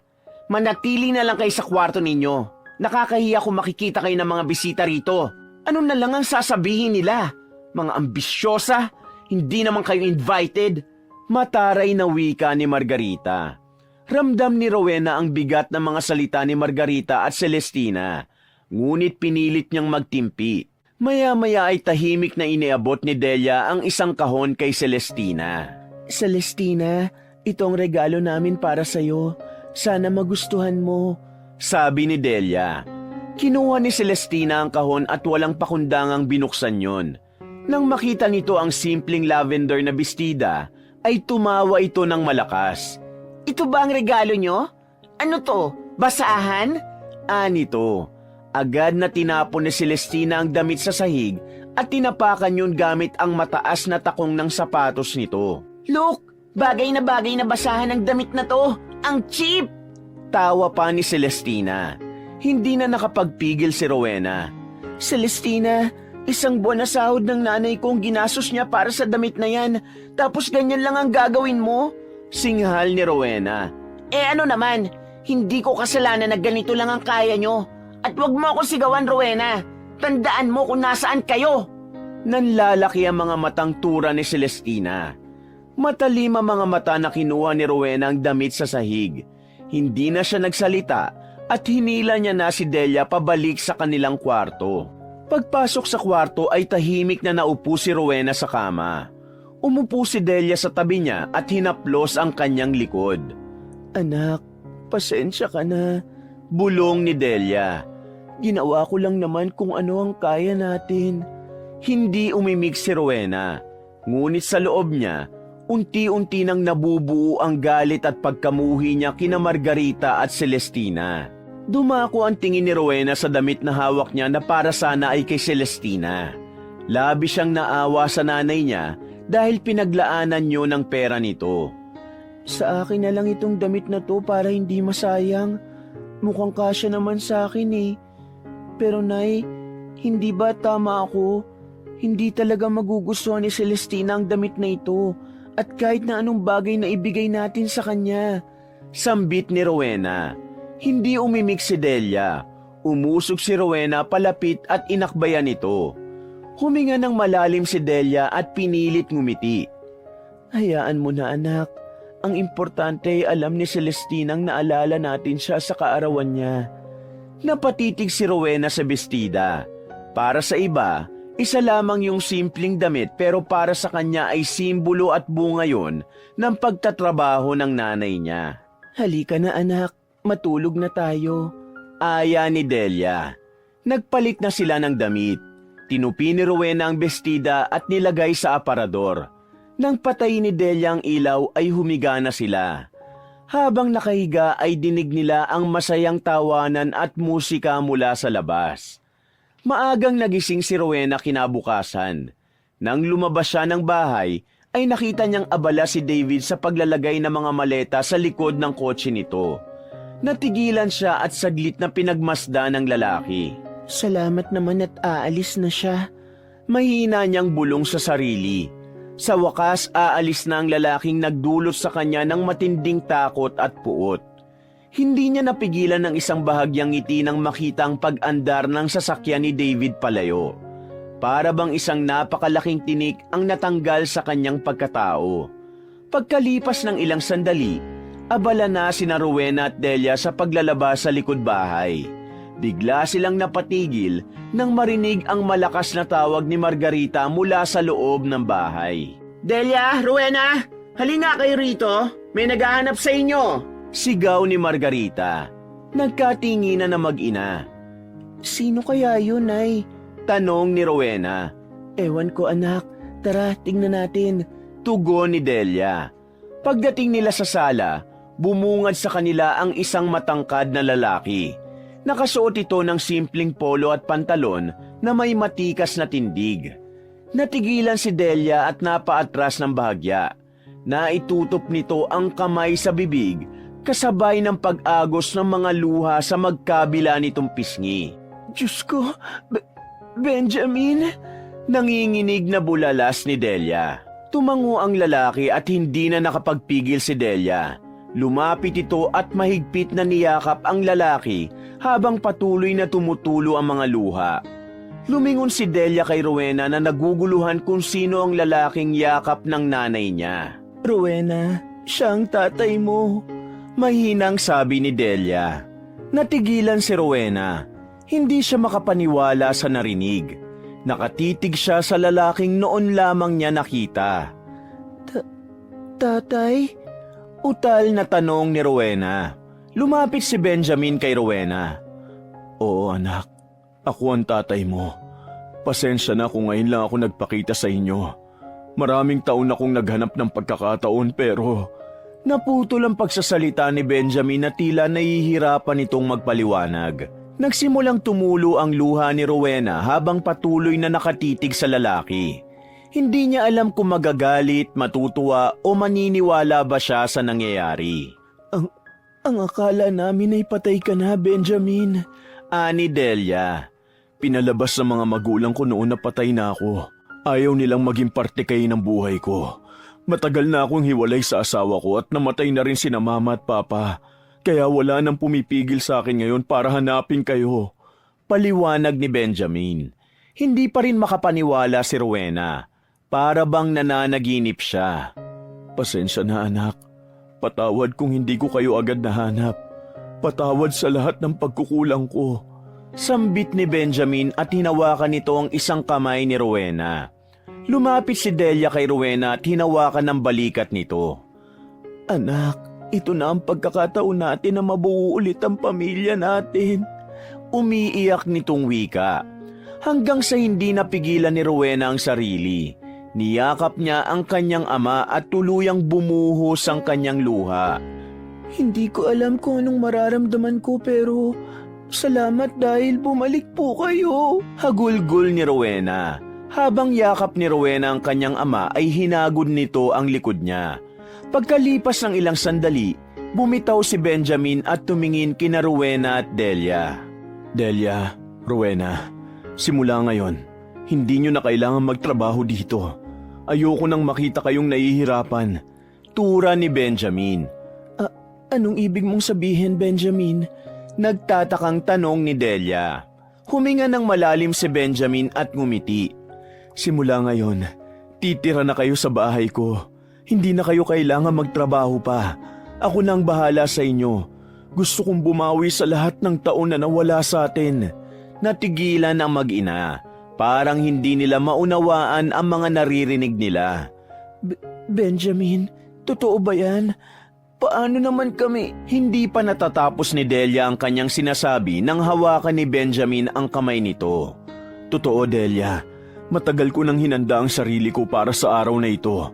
May sapat akong ipon at maayos ang bahay ko. Hindi na kayo kailangan magpakahirap pa. Gusto kong kasama ko kayo at gusto kong maramdaman ni Rowena kung paano magkaroon ng kumpletong pamilya. Madamdami na sambit ni Benjamin. Ngumiti si Delia habang pinipigilan ang muling pagtulo ng luha. Hinawakan nito ang kamay ni Rowena. Niyakap ni Rowena ang kanyang ina sa labis na kasiyahan. Hindi nyo na kailangan mag-alala pa. Dagdag ni Benjamin. Lahat ng kailangan nyo ako nang bahala. Ang importante magkakasama na tayo. Walang pagdadalawang isip na pumayag ang mag-ina. Sa wakas, natuldukan na ang lahat ng paghihirap at pasakit na kanilang naranasan sa bahay ni na Celestina at Margarita. Habang nag-uusap pa sila, pumasok si Margarita sa sala. Anong nangyayari dito? Bakit parang may reunion nagaganap? Tanong ni Margarita. Tumingin si Benjamin kay Margarita at ngumiti. Ako si Benjamin. Ako ang tatay ni Rowena. Narito ko para kunin ang mag-ina ko. Sagot nito. Hindi nakapagsalita si Margarita. Umurong ang dila nito habang nakatingin sa kanila. Sa mga sandaling yon, naramdaman ni na Rowena at Delia na sa wakas, makakalaya na sila mula sa paghihirap nila dahil kay Benjamin. Agad na nag-empake ng mga gamit at damit nila sina Rowena at Delia. Hindi nawala ang ngiti sa labi ni Rowena dahil sa wakas ay makakasama niya na ang kanyang ama. Matapos mag-empake ay lumabas na sila sa kanilang kwarto. Si Benjamin ay naghihintay sa kanila sa labas sa dalang sasakyan nito. Nakita nila sina Margarita at Celestina na magkatabing nakaupo sa sofa at malalim ang tingin sa kanilang mag-ina. Napahinto sina Rowena at Delia. Madam, aalis na po kami ni Rowena. Doon na kami titira sa bahay ng tatay niya. Pagpapaalam ni Delia. Mabuti naman kung ganon, mababawasan na ng tanga sa bahay ko. Tura ni Margarita. Salamat sa pagkakataong binigay niyo na nakapagtrabaho kami sa inyo. Tatanawin naming malaking utang na loob yon. Sabi pa ni Delia. Nay, wala tayong utang na loob sa kanila. Lahat ng perang binibigay nila sa atin, pinaghirapan natin. Singit ni Rowena. Nagtaas ng kilay si Celestina. Ang saya-saya nyo siguro dahil sa swerteng dumating sa buhay nyo. Pero sigurado ba kayong tatagal kayo ron? Hindi naman lahat ng lalaki seryoso sa mga pangako nila. For sure, ilang buwan lang at babalik na naman kayo sa pagiging labandera. Nang iinis na wika ni Celestina. Ayos lang, Celestina. Ang importante, hindi na kami magtitis dito. Isang nakakalokong ngiti ang pinakawala ni Rowena. Aba, ang taas na ng tingin nyo sa sarili nyo ha. Lalo ka na, Rowena. Akala mo kung sinong nakapagtapos ng pag-aaral? Magnanakaw pa kayo ng nanay mo.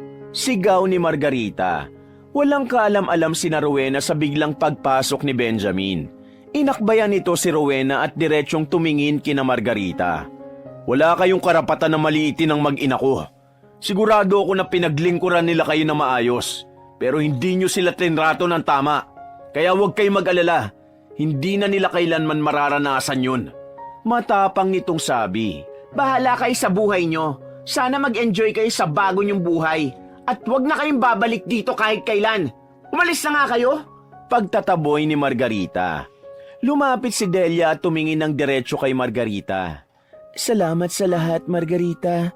Kahit papano, natutunan namin ni Rowena kung paano maging matatag dahil sa mga naranasan namin dito. Sa kabila ng lahat ay nagawa pa ring ngumiti ni Delia sa dalawa. Kinuha na ni Benjamin ang mga bag nila at naglakad na sila palabas ng bahay. Nang makalabas na sila ng gate, ay napabuntong hininga si Rowena. Buti na lang, Nay. Tapos na ang lahat. Hindi ko na kailangan makita ang mga mukha nila. Aniya, hinawakan ni Benjamin ang balikat ni Rowena. Simula ngayon anak, hindi na kayo maghihirap. Pangako ko yan. Magkahawa kamay silang tatlo na lumapit sa dalang sasakyan ni Benjamin palayo sa bahay na minsang naging kulungan ng kanilang mga pangarap. Sa pagpasok ni Rowena sa sasakyan ay mas lalo niyang naramdaman ang isang panibagong buhay na puno ng pag-asa at pagmamahalan bilang isang pamilya. Ilang oras ang lumipas bago huminto ang sasakyan ni Benjamin sa harapan ng isang marangya at malaking bahay na merong 2 palapag. Sa harapan nun ay may malawak na hardin na punong-puno ng makukulay na bulaklak at may malaking tarangkahan na yari sa bakal. Ang bahay ay moderno at elegante. Tila isang mansyon na mas maganda pa kesa sa bahay ni na Margarita. Nang bumaba si na Rowena at Delia sa sasakyan, ay labi silang namangha sa kanilang nakita.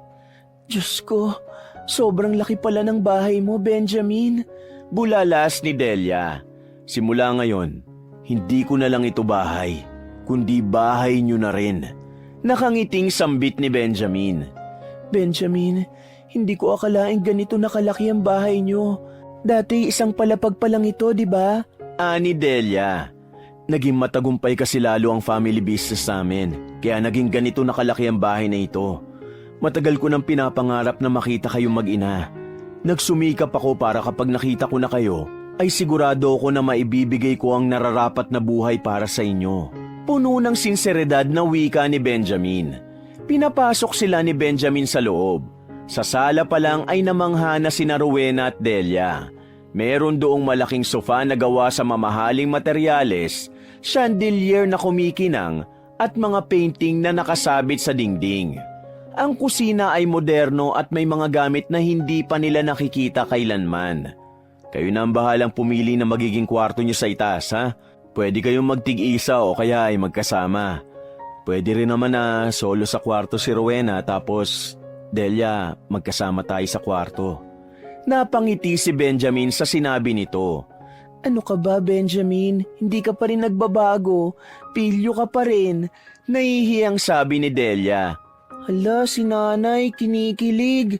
Tukso ni Rowena. Tumigil kang ang bata ka. Siguro, magkasama na lang muna kami ni Rowena sa iisang kwarto. Hindi kasi kami sanay na magkahiwalay ng silid tulugan eh. Tura ni Delia. Nang umakyat sila, nakita ni Rowena ang silid na malaki at napakaganda. May malaking kama, malambot ang mga unan at isang malaking bintana kung saan tanaw ang hardin.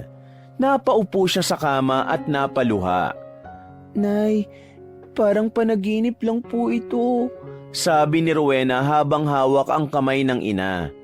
Anak, totoo na ito. Simula ngayon, wala na tayong dapat na ipag-alala. Sagot ni Delia na hindi rin mapigilang mapaluha. Maya-maya ay pumasok si Benjamin at tumabi kay Rowena. Delia, Rowena, nangangako ako na simula ngayon, hindi na kayo maghihirap. Gagawin ko ang lahat para maibigay ang buhay na nararapat sa inyo. Ang lahat ng ito ay para sa inyong dalawa. Naluluhang sambit ni Benjamin. Benjamin, salamat. Hindi ko alam kung paano ako magpapasalamat dahil sa lahat ng ito. Tura ni Delia. Hindi nyo kailangan magpasalamat sa akin. Ang importante, magsimula tayo bilang isang pamilya. Hindi ko nahahayaang mawalay ulit kayo sa akin. Tugon naman ni Benjamin. Sa mga sumunod na araw, unti-unting nasanay sina Rowena at Delia sa maginhawang buhay nila sa piling ni Benjamin. Hindi na nila kailangan magtrabaho ng mabigat. May mga kasambahay na gumagawa ng gawaing bahay. at nagkaroon ng pagkakataon si Rowena na mag-aral muli. Sa wakas, naranasan ni Rowena at Delia ang ginhawa at kaligayahan na noon ay tila pangarap lamang. Ang kanilang bagong tahanan ay naging simbolo ng panibagong buhay. Isang buhay na puno ng pag-asa at pagmamahalan bilang isang buong pamilya. Makalipas ang ilang buwan, lubos na nagbago ang buhay ni Rowena at Delia. Mula sa simpleng pamumuhay, ay nakaranas na sila ng mga bagay na dati ay hindi man lang nila pinangarap dahil alam nilang hindi naman nila mararanasan. Ngunit sadyang mabuti ang Diyos dahil hindi sila pinabayaan. Hindi akalain ni Rowena na bukod sa nakaahon na sila sa kahirapan, ay kasama pa niya ang kanyang ama na mula pagkasilang ay hindi man lang niya nakasama. Isang araw, nasa isang malaking mall sina Rowena at Delia kasama si Benjamin. Si Rowena ay masayang namimili ng mga damit sa isang mamahaling butik habang si Delia ay tumitingin ng mga sapatos. Nay, tingnan mo ito oh. Ang ganda ng kulay. Parang bagay ito sa akin. Sabi ni Rowena habang hawak ang isang peach-colored na dress. Anak, maganda nga. Isukat mo nga para makita natin kung bagay talaga sa'yo. Sagot ni Delia na may ngiti sa labi. Agad na tinignan ni Rowena ang presyo at napangiwi siya. Ang mahal pala, Nay. 3 sako na ng bigas ang presyo ng damit na ito ah. Aniya, Rowena, huwag kayong mag-alala sa presyo. Piliin niyo ang kahit anong gusto niyo at akong bahalang magbayad. Singit ni Benjamin. Benjamin, hindi naman kailangan na masyadong mahal ang mga gamit namin ng anak mo. Sabi ni Delia. Delia, matagal na kayo nagtiis sa hirap. Ngayon panahon na para maranasan yung maginhawang buhay. At hayaan niyo ako na ako ang magparanas nun sa inyo. Sagot ni Benjamin habang hawak ang isang kamay ni Delia. Nang sabihin ni Benjamin na bilhin na ni Rowena ang damit na hawak niya, ay dumiretso na siya sa cashier matapos makuha ang tamang size ng damit. Bukod pa roon, ay marami pa silang pinamili na si Benjamin mismo ang pumili para sa kanila. Habang isa-isang iniiska ng kanilang mga pinamiling damit, sapatos, bag at ilang accessories, ay hindi pa rin makapaniwala si Rowenang nangyayari ang lahat ng yon. Makalipas ang ilang linggo, nagpunta naman ang mag-anak sa isang kilalang beach resort. Sa unang pagkakataon, naranasan ni Rowena at Delia ang isang engranding bakasyon sa isang lugar na napakaganda. Ginawa nilang lahat ng activities doon at talagang nag-enjoy sila ng husto. Bukod sa shopping at bakasyon, nagawa rin nilang magpunta sa iba't ibang lugar. Nagpunta sila sa isang amusement park kung saan sa unang pagkakataon ay sumakay si Rowena ng Ferris wheel at roller coaster. Ang bawat araw na lumipas sa mag-ina ay naging puno ng kasiyahan at pasasalamat. Sa wakas, natamasa na nila ang buhay na malaya sa pang-aabuso at paghihirap. Isang gabi, mahimbing na natutulog si Rowena sa tabi ni Delia. Simula nang manirahan sila sa bahay ng kanyang ama, ay palagi nang masarap ang tulog niya. Hindi na siya nag-iisip bago matulog na baka sa susunod na araw ay may mananakit sa kanila ng kanyang ina. Ngunit mali ang akala ni Rowenang ligtas na siya sa epekto ng kasamaang ginawa ni na Margarita at Celestina sa kanila. Dahil kahit hanggang sa panaginip ay sinusundan siya ng mag-ina.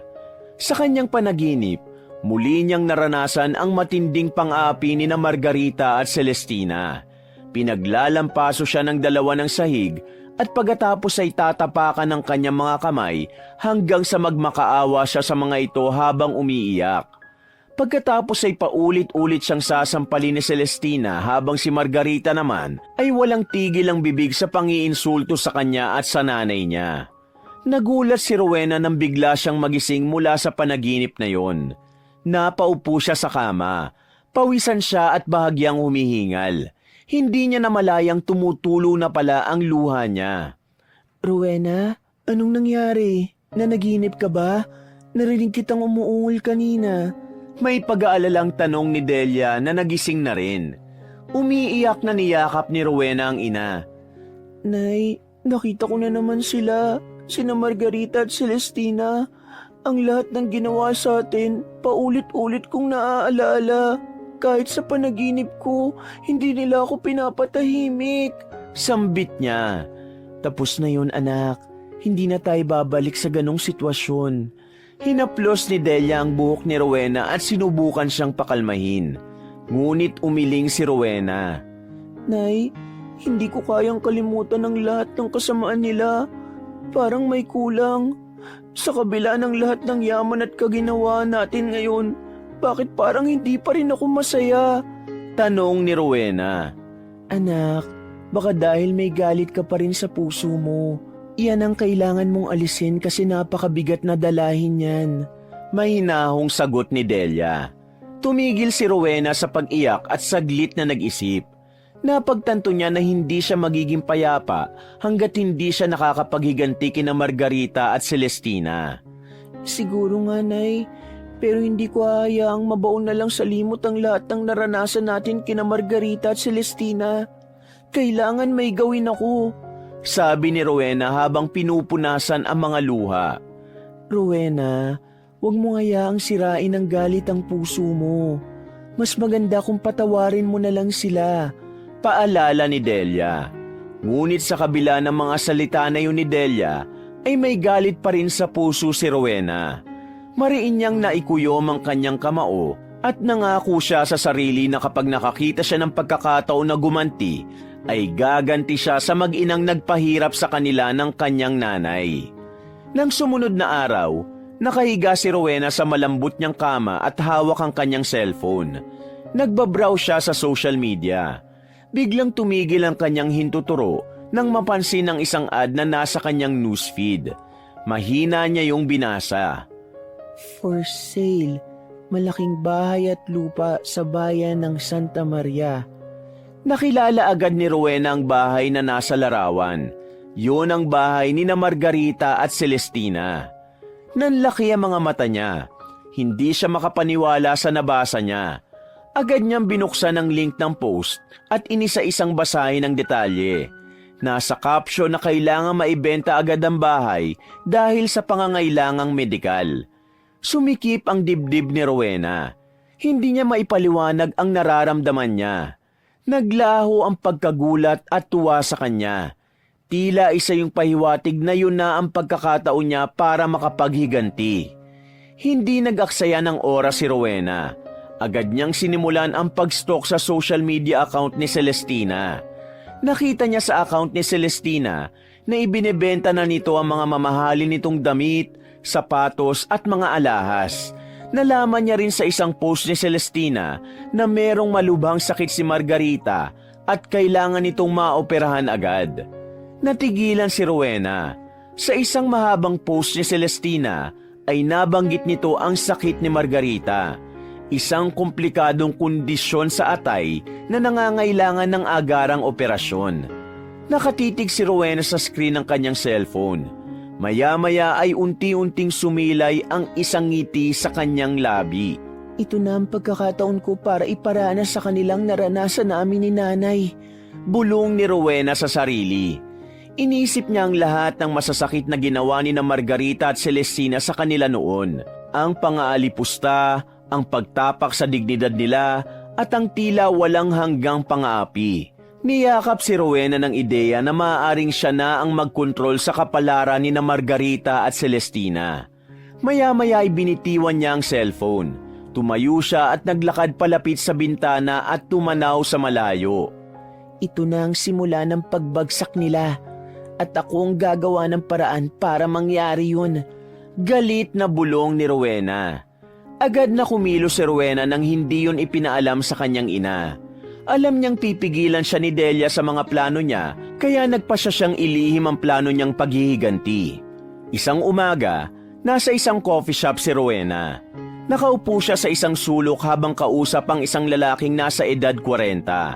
Yun ay si Arthur, isang broker na nakilala niya online. Si Arthur ang napili niyang tutulong sa kanya upang mabili niya ang bahay at lupa ni na Margarita.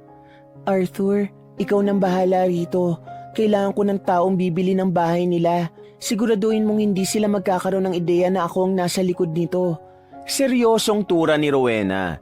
Walang problema, Ma'am Rowena. Maayos natin to. Sigurado ako na magiging madali lang ang lahat lalo na't desperado silang maibenta agad ang bahay at lupa nila. Sambit ni Arthur. Mabuti kung ganun. Ang gusto ko, kapag nailipat na sa pangalan ko ang titulo, ay sabihin mo kay Margarita na maaaring doon na muna sila manirahan. Sabihin mo na hindi pa naman kailangan ng bumili ang bahay na yon. Wika ni Rowena.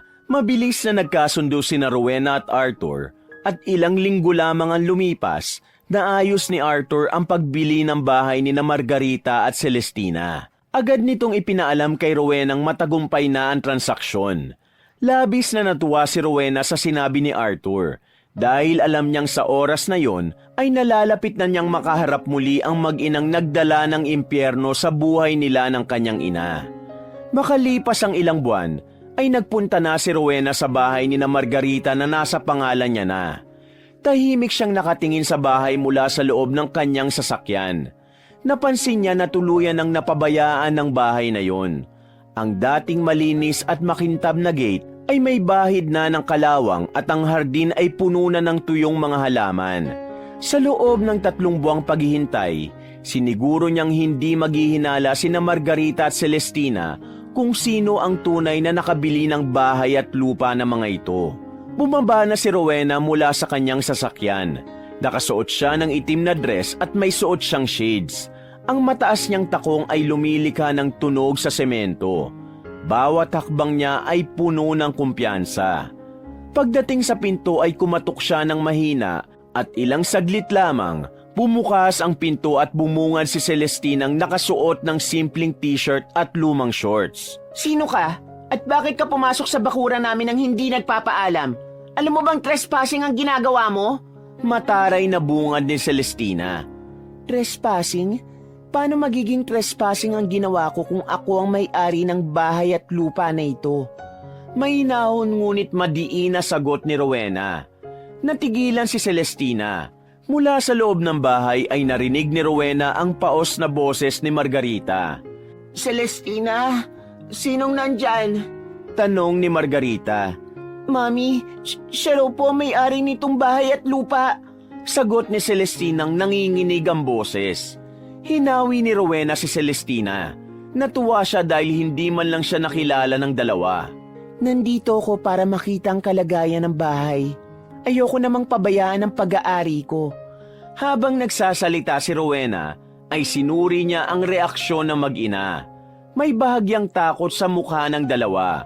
Maya-maya ay lumapit si Margarita kay Rowena at tinitigan siya nito ng mabuti.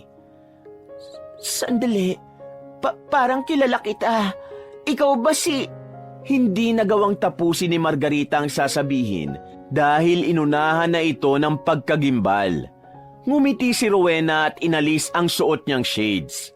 Tama ka, Margarita. Ako nga, si Rowena. Na-surprise ba kayo? Aniya.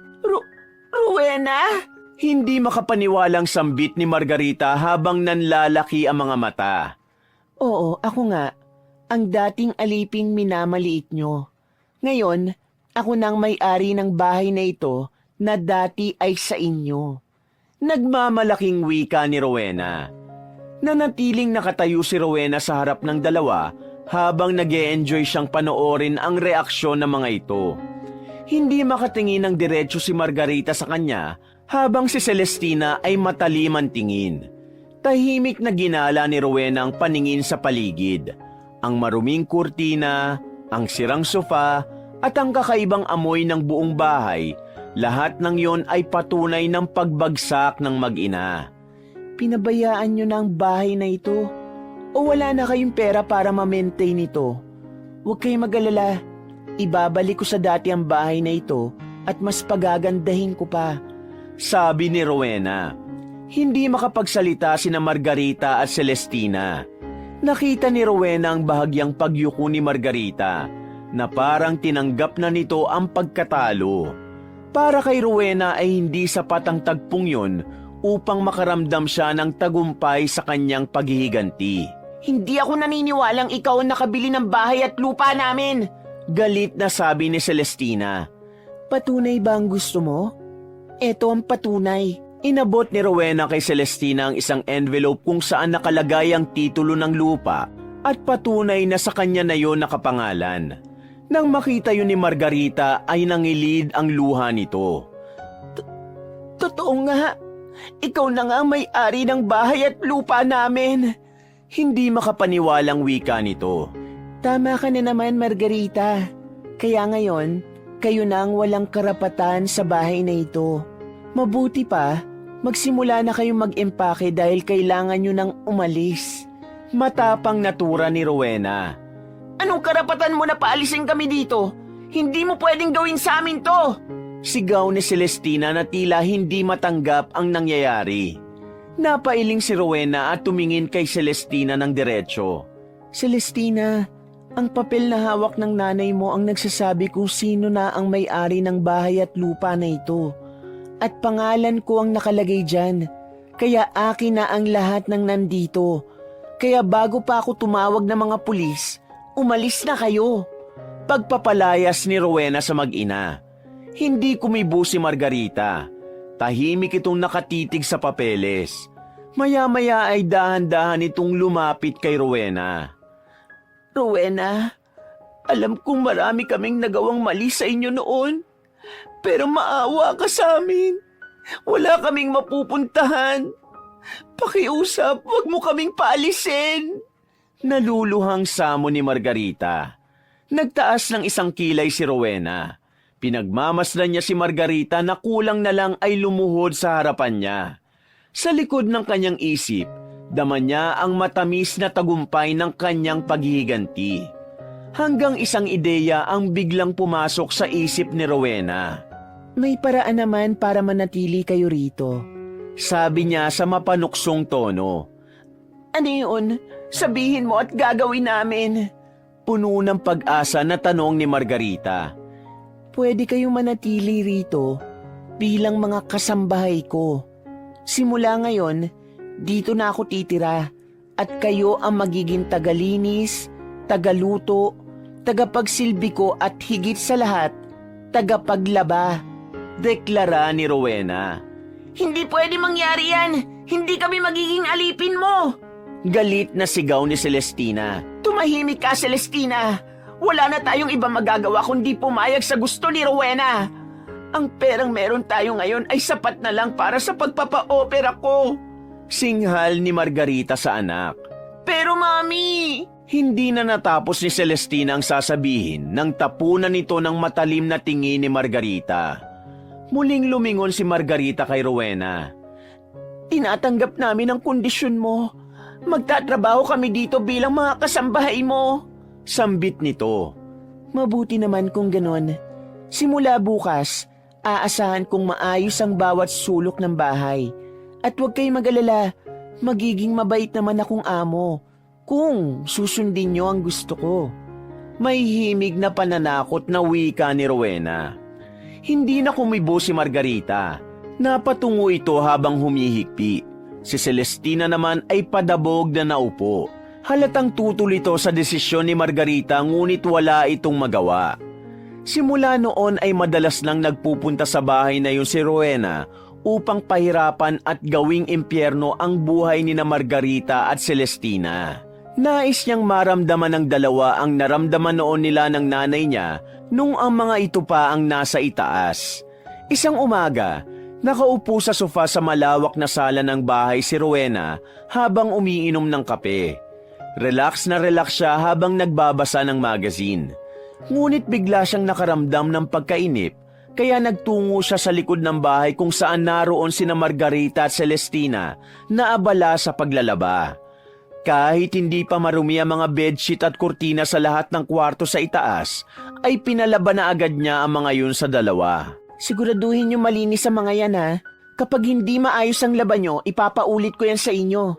Bulyaw ni Rowena sa mag-ina. Anong trip mo, Rowena? Malinis pa nga mga to pero pinalaba mo na agad sa amin. Talaga bang sinasadya mong pahirapan kami ni Mami? Inis na tanong ni Celestina. Ano pa nga ba? Kaya nga kayo nandito para ma-experience nyo ang naranasan namin ni nanay noon sa inyo. Ani Rowena sabay tawa. Rowena, kung ano man ang nagawa namin sa inyo ni Delia, sana'y mapatawad mo na kami. Mahinang sabi ni Margarita. Patawad? Matapos ng pagpapahirap niyo sa amin? Naalala niyo pa ba ang mga ginawa niyo sa amin ni nanay? O baka gusto niyong isa-isahin ko pa? Ngayon, ibinabalik ko lang sa inyo ang lahat ng yon. At alam niyo ba, ang sarap pala sa pakiramdam na nakakaganti na ako sa inyo. Isang mataray ng ngiti ang pinakawala ni Rowena. Alam mo, ayoko na. Mami, umalis na tayo rito. Galit na singhal ni Celestina. Eh di umalis kayo, wala akong pakialam. Pero kung aalis kayo, saan kayo pupunta? May pera ba kayo? Huwag na kayong magpanggap, Celestina. Alam kong wala kayong magagawa kundi sundin ako. Kaya kung ako sa inyo, tapusin nyo na lang ang trabaho nyo bago ko tuluyang magalit sa inyo. Matalim na sabi ni Rowena. Nakangiti si Rowena nang bumalik siya sa sala. Hindi pa rin siya makapaniwalang nararanasan na ni Margarita at Celestina ang sakit na ipinaranas ng mga ito sa kanya at sa nanay niya. Malalim na ang gabi nang dumating si Rowena sa bahay ng kanyang ama. Tahimik ang buong kabahayan. Sa pagbukas niya ng main door, ay naabutan niya si Deliang nakaupo sa sofa habang nanonood ng TV. Agad nitong pinatay ang telebisyon nang makita siya. Nagmamadali itong lumapit sa kanya. Rowena, kanina pa kita hinihintay. Kumain ka na ba? Tanong ni Delia. Kumain na po ako sa labas. Pasensya na po, may inaayos lang ako nitong mga nakaraang araw. Tugon ni Rowena. Iniwas niya ang tingin niya kay Delia dahil baka maramdaman nito na hindi siya nagsasabi ng totoo. Madalas kang wala nitong mga nakaraang linggo ah. May itinatago ka ba anak? Ano ba talaga ang ginagawa mo? May himig na pag-aalalang tanong ni Delia. Ano naman po ang itatago ko sa inyo? Ang totoo po niyan, meron akong pinapatayong bahay. Para naman po meron akong sariling bahay. Pagsisinungaling ni Rowena. Talaga? Saan ka nagpapatayo ng bahay? Baka pwedeng makita ko naman anak. Sabi ni Delia. Saka na lang po kapag tapos na. Tanggi ni Rowena. Ewan ko pero parang kakaiba ka nitong mga nakaraang araw anak. Hindi lang ako sanay na palagi kang wala rito. Malungkot na wika ni Delia. Huwag po kayong mag-alala, okay lang po ako. Sige po, aakyat na po ako sa kwarto natin. Si tatay po pala. Ani Rowena. Ayun, inantok na sa paghihintay sa'yo kaya natulog na. Bukas mo na lang siya kausapin sa almusal. Mauna ka na sa kwarto natin at susunod na rin ako mamaya. Wika ni Delia. Tahimik na tumango si Rowena at umakyat na siya sa kwarto nila. Pagpasok niya ay sinarado niya ang pinto. Hinubad lang niya ang kanyang sapatos at dumiretso na siya ng higa sa malambot na kama. Napangiti siya habang iniisip ang mga mangyayari sa mga susunod na araw. Bagaman at nakukonsensya si Rowenang naglilihim siya sa kanyang nanay, ay pinanindigan pa rin niya ang desisyon niyang huwag sabihin kay Delia ang ginagawa niya kina Margarita at Celestina. Para sa kanya, ang mahalagay na titikman na ni Margarita at Celestina ang masasamang bagay na pinaranas ng mga ito sa kanila ng kanyang nanay noon. Nang sumunod na araw ay muling bumalik si Rowena sa bahay na nabili niya. Pagdating niya roon ay agad niyang sinimulan ang pag-utos kina Margarita at Celestina na labhan ang mga kurtina sa ibaba ng bahay at ang karpet na nasa sala.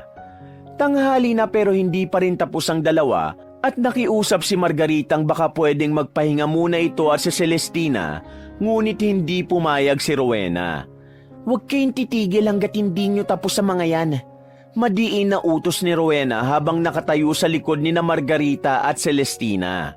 Ngunit nagulat si Rowena nang biglang natumba si Margarita. Agad itong tinulungan ni Celestina. Tutulong din sana si Rowena pero pinigilan niya ang kanyang sarili. Okay ka lang ba, Mami? Nag-aalalang tanong ni Celestina kay Margarita. Ayos lang ako. Huwag ka mag-alala sa akin. Bilisan na lang natin ang paglalaba para makapagpahinga na tayo. Tugon ni Margarita. Tumingin si Celestina kay Rowena. Rowena, magpapahinga muna si Mami. Ako na lang ang tatapos ng mga labahin na ito. Anito. May awang humaplo sa puso ni Rowena pero mas pinili niyang wag yun ipakita. Hindi pwede. Kayong dalawang tatapos sa paglalaba ng mga yan. Ako ang masusunod dito at hindi kayo. Singhal niya. Wala kang puso, Rowena. Yumaman ka lang, ang taas-taas na ng tingin mo sa sarili mo. Galit na sabi ni Celestina. Sumasagot ka na ngayon ha? Nakalimutan mo na yata kung sino ang amo rito. Nang uuyam na sabi ni Rowena. Wala kang karapatan na ganituhin kami. Walang karapatan? Eh kayo, may karapatan ba kayo na pahirapan kami noon ng nanay ko?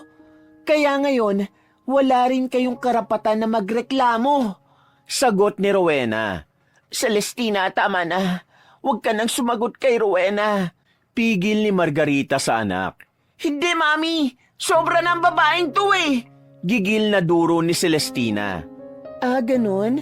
Sobra na pala ako? Pwes, sosobrahan ko palalo. Sige, tumigil na kayo sa paglalaba dahil aalis na kayo ngayon dito sa bahay ko. Hindi na hinintay ni Rowena na makapagsalita ang dalawa at tumalikod na siya. Malalaki ang mga hakbang na tinungo ni Rowena ang kwarto ni na Margarita at nilabas niya ang lahat ng damit ng mga ito na nasa aparador. Dinala niya ang mga yun sa sala at tinapon sa sahig. Umiiyak na lumapit si Margarita kay Rowena. Parang awa mo na, Rowena. Huwag mo kaming palayasin. Wala na kaming mapupuntahan. Pagmamakaawa ni Margarita. Matiim na tiningnan ni Rowena si Margarita. Sige, hindi ko kayo papalayasin kung luluhod kay sa harapan ko at magmamakaawa. Hamon niya. Rowena, maawa ka.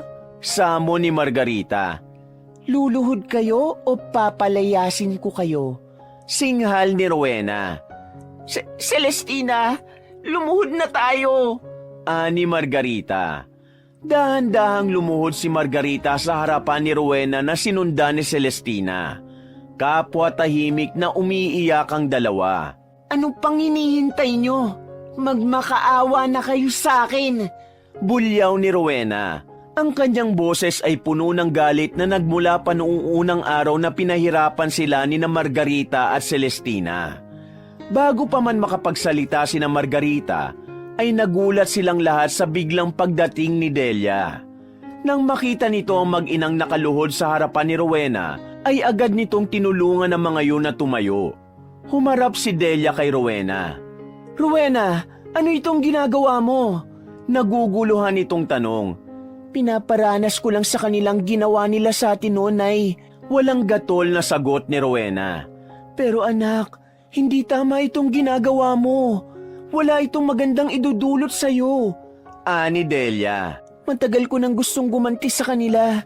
Kailangan nilang maranasan kung gaano kasakit ang ginawa nila sa atin. Giit ni Rowena. Habang si Rowena at Delia ay nag-uusap ay sinamsam ni Celestina ang damit ng mga ito na nagkalat sa sahig. Walang sabi na umalis na ito at si Margarita sa bahay na yon hanggang sa mawala na ang dalawa sa paningin ni Rowena. Tama ang kutob ko. May tinatago ka nga. Kaya sinundan kita kung saan ka ba talaga nagpupunta. Malungkot na sabi ni Delia. Hindi na nagsalita pa si Rowena. Alam niya na yun na ang pagtatapos ng paghihiganti. Natapos man yun ng mabilis. Naniwala siyang sapat na yun upang makawala na siya sa mapait na sinapit nila sa kamay ni na Margarita at Celestina. Makalipas ang ilang araw, kahit nakaganti na si Rowena kina Margarita, ay hindi pa rin siya lubusang masaya. Mabigat pa rin ang dibdib niya. Isang umaga, habang nasa veranda si Rowena ay lumapit si Delia sa kanya. Anak, napapansin ko na palagi kang malungkot. Ano na naman bang nangyayari sa'yo? May pag-aalalang tanong ni Delia. Isang malalim na paghinga ang pinakawala ni Rowena. Hindi ko alam, Nay. Pero kahit na nakapaghiganti na ako, parang may kulang pa rin. Halos pabulong na sagot niya. Alam mo anak, hindi ang paghihiganti ang magpapagaan ng pakiramdam mo. Paghihiganti lang ang magpapalubog sa'yo sa mas malalim na lungkot at sakit. Ang pagpapatawad anak, yan ang magpapalaya sa'yo. Hindi lang sa kanila, kundi sa sarili mo. Payo ni Delia. Tahimik na nakatingin si Rowena kay Delia. Ngunit ang mga salitang yon ay pumasok sa kanyang isipan at nag-iwan ng tusok sa kanyang puso. Nag-isip si Rowena ng matagal bago nagsalita. Pero paano ko po sila patatawarin? Paano ko patatawarin ang lahat ng ginawa nila sa atin? Naluluha niyang tanong. Ang pagpapatawad ay hindi para sa kanila, anak. Para yun sa'yo. Kung patuloy mong dala ang galit dyan sa puso mo, hindi ka makakakita ng kapayapaan. Sagot ni Delia. Sa sinabing yun ni Delia, napagtanto ni Rowena na ang sugat sa kanyang puso ay hindi gumagaling dahil sa galit na naroon. Agad na kumilos si Rowena upang hanapin sina Margarita at Celestina. Nagtagumpay naman siya at nalaman niyang nakatira mag-ina sa isang maliit na apartment. Nagtungo roon si Rowena nang walang pagdadalawang isip. Pagdating niya sa maliit na apartment na mag-ina, ay tumigil siya sandali sa harap ng pintuan. Nag-ipon muna siya ng lakas ng loob bago kumatok. Si Celestina ang nagbukas ng pinto. Rowena, anong ginagawa mo rito? Umalis ka na! Gulat nitong bulalas. Celestina, hindi ako narito para makipag-away. Mahinahong sabi ni Rowena. Kung ganon, anong ginagawa mo rito? Tanong ni Celestina. Sa pagkakataon na yun ay lumapit na sa kanila si Margarita. Narito ako upang humingi ng tawad sa lahat ng pagmamalupit na nagawa ko sa inyong dalawa. Tugon ni Rowena habang naluluha. Ngunit si Margarita ay kinuha ang isang kamay ni Rowena. Wala kang dapat na ihingi ng tawad, Rowena. Kami ng anak ko ang dapat gumawa niyan. Kaya humihingi kami ng tawad sa iyo at sa nanay mo. Masyado kaming naging mataas noon at nakalimutan na namin na magpakatao. Kami ang dahilan ng galit na meron dyan sa puso mo. Tura nito. Sa sinabing yun ni Margarita ay tuluyan ng napaiyak si Rowena. Pinapatawad ko na kayo ni Celestina. Sa wakas ay nasabi na rin ni Rowena ang mga salitang yon. Hindi na napigilan ni Rowena ang yakapin sina Margarita at Celestina. Nagkaiyakan silang tatlo habang patuloy na humihingi ng tawad sa isa't isa. Sa sandaling yon, ay naramdaman ni Rowena ang hindi maipaliwanag na ginhawa. Tila ba ang bigat na matagal niyang pinasan ay nawala sa isang saglit. Napagtanto ni Rowena na ang pagkamit sa kasiyahan at kapayapaan ng isip ay hindi makukuha sa paghihiganti, kundi sa pagpapatawad sa nagkasala sa kanya at sa kanyang sarili. Makalipas ang ilang linggo, nagsimula ng magbago ang buhay ni Rowena. Hindi na siya ang dating Rowena na puno ng galit at paghihiganti. Natutunan niya na ang pagpapatawad ay hindi nangangahulugang kakalimutan na niya ang lahat ng sakit na dulot ng nakaraan. Sa halip, ito ay isang proseso ng pagpapalaya sa sarili mula sa mga sakit na patuloy na nagpapahirap sa kanyang puso at isip. Natutunan niyang ang tanging paraan upang makamit ang tunay na kapayapaan ay ang pagtanggap at pagpapatawad sa mga pagkakamali, pati na rin sa mga taong nagdulot ng sakit sa kanya. Ang pagpapatawad para kay Rowena ay naging isang hakbang tungo sa mas magaan at mas masayang buhay. Wakas!